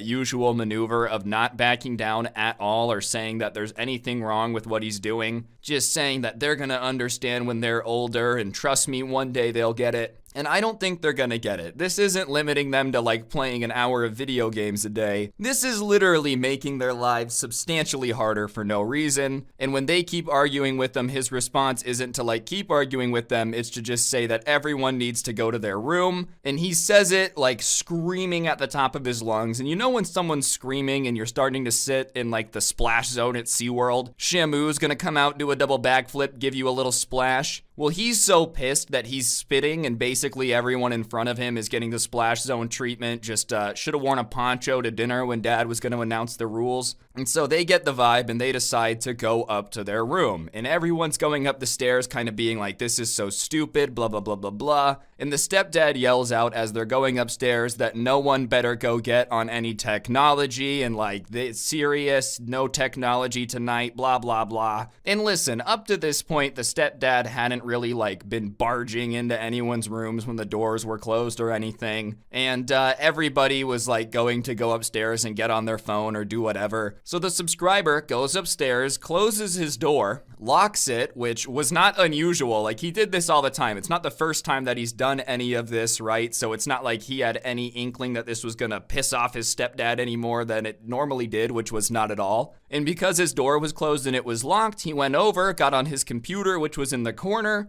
and he wasn't going to get on Discord or anything, but he was just going to watch some YouTube videos. So he put on one earphone, like on the left side, just so that way he could hear the video, but he could also hear if someone was coming upstairs. And he just kind of starts watching YouTube. And he hears his stepdad coming upstairs, and he knows his stepdad's coming upstairs because he's just kind of, like, loudly complaining about the kid's reaction. Can't believe how ungrateful they are. They have all this technology and, you know, they just want to use it all the time. Well, yeah, I think that's kind of what happens when you buy people technology. Like, if you buy all your kids an Xbox and you don't like Xbox, don't be surprised that they want to play Xbox. Like, you bought him an Xbox. What did you think was going to happen? This guy just seems like he does not understand cause and effect at all. Like, if you explained anything to him, like you did X and Y happened, he just could not understand how they're related. What do you mean I bought my kids an Xbox and now they want to play video games? How is this my fault? It's like, well, if they didn't have a game console, they couldn't be addicted to playing video games, you know? And this guy's dad and mom had bought him this PC, not his stepdad. Like, his dad and his mom had agreed to get him a computer so that way he could learn to code and all this stuff. So obviously, he had nothing to do with this kid having his computer, but he had bought all the other kids' game consoles and stuff. And whatever, he starts kind of, like, going from room to room and knocking on the door and being like, what are you doing? And so this kid, obviously knowing that he's going to come knock on the door and ask what he's doing, puts his computer on sleep really quick, goes and gets in his bed and opens a book and pretends like he's reading it. And so his stepdad comes, knocks on the door, and then tries the handle, and it's locked. And instead of being like, hey, come unlock the door, his stepdad, who's already raging for no reason, instantly starts freaking out and starts banging on the door, just like an angry man trying to kick in the door. The Kool-Aid man himself coming in and is like, open this door right now. I know you're on your computer. Da da da da da. And the subscriber had just forgotten he locked the door. He did it all the time. It's not like it's something he thought of when he heard his stepdad coming. He just went to cover himself real quick. He just wasn't really thinking about the door. And so he says, sorry, I'm reading a book. And he gets up and he runs over and he unlocks the door and he opens it. And his stepdad like flings open the door. And when he flings it open, it hits the subscriber in the chest. And he's like, relax. And the stepdad gets even more pissed about that and is like, you don't tell me to relax in my own home. What I do in my home is my business. I don't know who you think you are trying to tell me to relax when I know you're up here on your computer after I just explicitly told you not to be on your computer. You're way out of line, young man. You need to respect me, blah, blah, blah. And the subscriber just says, I wasn't on my computer. And so the stepdad goes over to his computer, and unfortunately, it's just the reality of PCs. It's a little warm. He was watching a video on like 4K, and he doesn't have the sickest setup, so it's a little warm. And the dad's like, well, why is your computer warm? And he says, oh, it must have been from earlier before dinner. I was playing a game. At that point, though, his stepdad's like, well, then turn it on, like take it off sleep. And at that point, the subscriber's like, ah, crap, I'm probably screwed. Because the second he takes it off sleep, he knows it's going to pop up with a YouTube video. It's just going to be like really obvious he was on the computer. But his stepdad's insistent. He's like, you need to take it off sleep now. So he does. And sure enough, the YouTube video pops up and his stepdad starts screaming. You are such a rule breaker. I can't believe that you have no respect for the rules that I set in this household. Do you have any idea how disrespectful that is?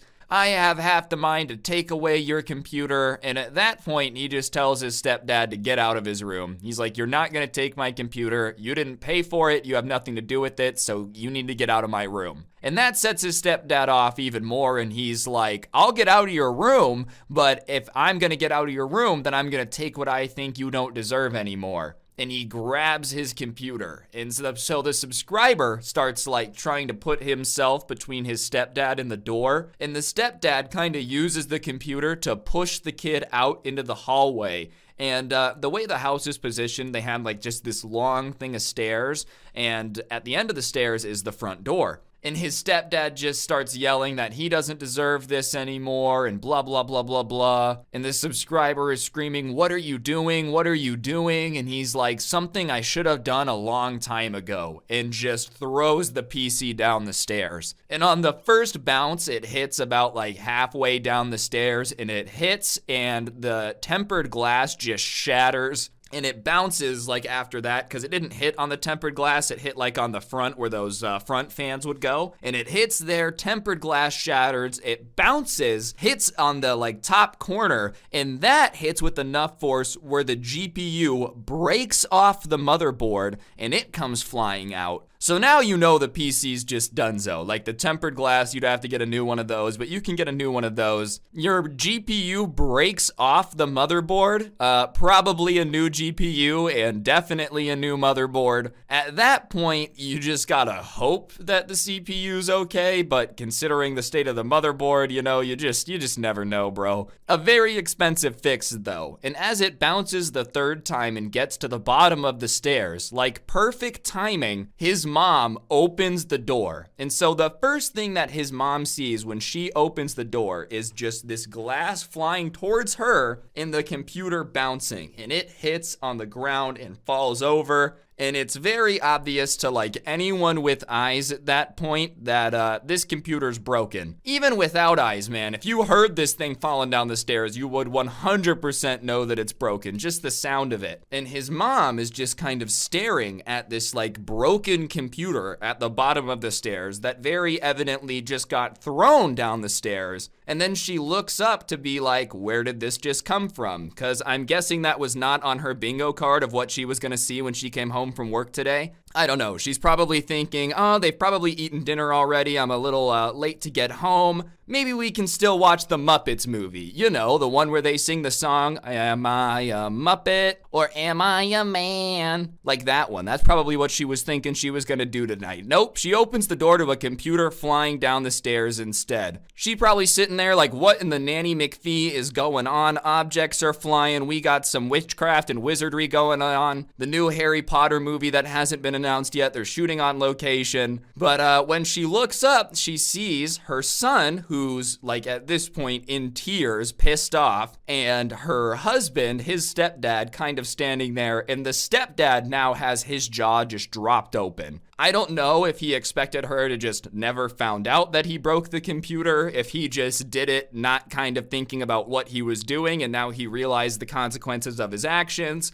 But either way, now his jaw's dropped open like, oh, I can't believe what just happened. Yep, like I said, didn't seem like he understood the whole cause and effect thing. Believe it or not, when you throw computer downstairs, computer break. I know, very, very complicated, all right. I tried to dumb it down, took out as many words as I could. I'll even simplify it more. Computer no downstairs. All right, like that's really all you needed to figure out to prevent this from happening. After you throw down the computer down the stairs, not, and I guess throw down with the computer too, whatever, that both would have worked. You kind of got to understand that it's just going to break. After you've thrown it is a little bit too late. You know, if this was an episode of Mythbusters, Buster would have exploded. This myth would 100% be plausible. If you throw a computer down the stairs, it will break. Who would have thought that the stepdad is a scientist? He's just out here trying to figure out the questions we all have, such as how durable is a gaming PC? Like, you know Demolition Ranch, how he's just always blowing random stuff up. This is something on his channel. Like, we shot a gaming computer with a 50 cal. What happened? Well, it probably broke. That's what I would guess happened. His mom's standing there, though, taking in this scene, and she's just pissed. And she starts screaming immediately that, like, he just threw a $1,500 computer that he didn't pay for down the stairs, and what's wrong with him? Why would he ever think that's okay? It's not even his, it's her son's.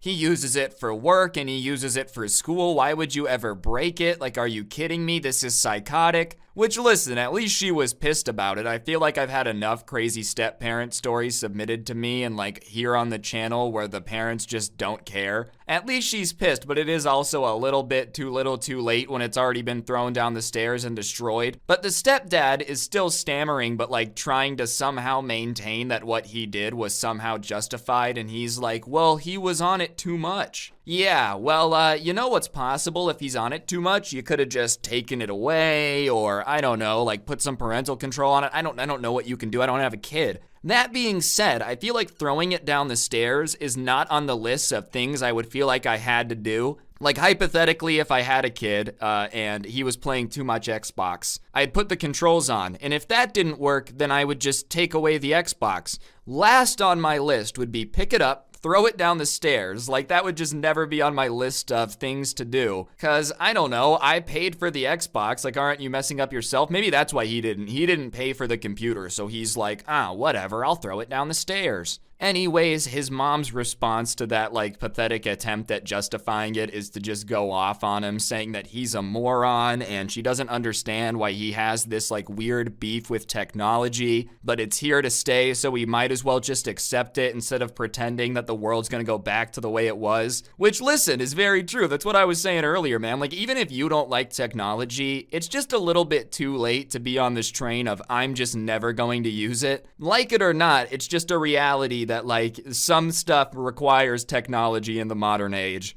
especially just to exist in society. You know, oh, we live in a society, but, like, yeah, bro, life's just way easier if you have a computer. I'm sure technically, if you really wanted to do it completely off-grid, completely offline, I'm sure there's ways to do it, but, like, if you just want to make life easier on yourself, just embrace it, you know? Especially if this guy's got, like, a normal job. Imagine trying to be this guy's boss. Hey, man, will you write up the report for me? Sure thing, I'll write it up with my pen. You're like, can you just type it, please? You have bad handwriting. Nope, I don't do laptops. I refuse to use any technology. If you're gonna do that, just like go be Amish, you know? I feel like you're just being Amish with a bunch of extra steps and like, oh, I'm gonna have my cell phone, but like I hate gaming computers and I'm gonna throw them down the stairs. Either way, the stepdad and the mom go into their room and they're having an insane argument. And about an hour later, the stepmom comes and is like, hey, can I talk to you? And he's like, yeah, of course, because, you know, it's his mom. He's going to talk to his mom. And she says that she really wants to apologize. She knows that computer meant a lot to him and he had no right to destroy it. And she doesn't know what's gotten into him and blah, blah, blah.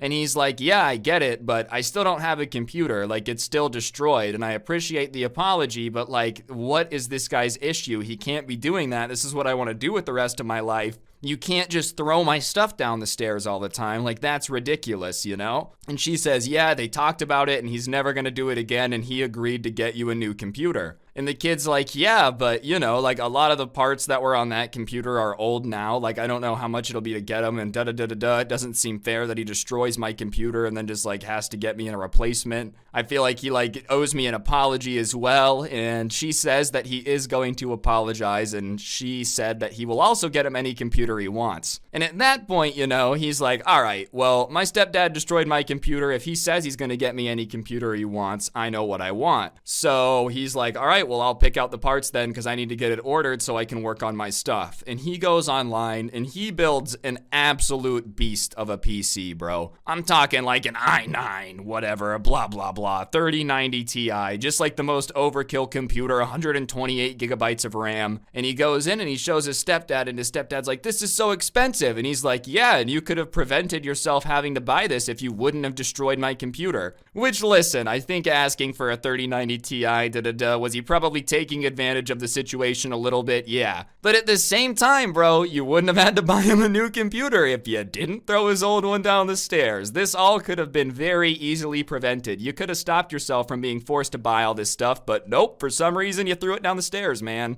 This one's kind of on you. Overkill 100%, but at the same time, throwing it down the stairs was also overkill. So whatever, they order all this parts, it gets there, he builds it, and his stepdad gives him this long apology about how, like, he needs to have more respect for him, and he's really sorry for it, and da-da-da-da-da. And it was a lot of really good words, but he could tell his stepdad didn't really mean it, and it was more of a, like, his mom, sorry, not my mom. You know, the kid's mom was like telling him what to say to him, if that makes sense. Like, oh yeah, you need to say this and this is why this is important. Like, he could just tell that none of it was actually any of his original thoughts. But whatever, he just accepted it to make his mom's life easier and had his computer. And after that, his stepdad just kind of stayed out of his way, so it worked out. He realized that, like, oh, I can fight him on this all the time, but it's just gonna end up with me having to buy him another computer, so no thanks. Either way, though, horrible that the kid had to get his stuff thrown down the stairs. Like, at least this one kind of had an okay ending because he got a better computer out of it. But, like, what is up with step-parents being nutter butters, man? Like, I don't have any. But that being said, bro, is it normal for them to just be, like, breaking stuff? I feel like so often I get stories sent into me where people throwing stuff down the stairs and whatnot. Like, this just seems, like, exhausting to try to live with. I know you guys probably don't have much control over it if you got them, though. That being said, hopefully your guys' step-parents are a lot cooler than this. And, you know, if you, like, kind of don't like your step-parent, at least they're not throwing your computer down the stairs. There's always that. You gotta look on the bright side. Either way, I think that's gonna do it for the video, guys. Hopefully you enjoyed. If you did, I'd appreciate y'all taking a second to press the like button. And if you really enjoyed it, go ahead and comment the word computer down below. It just helps the video do better. I'd really appreciate it. And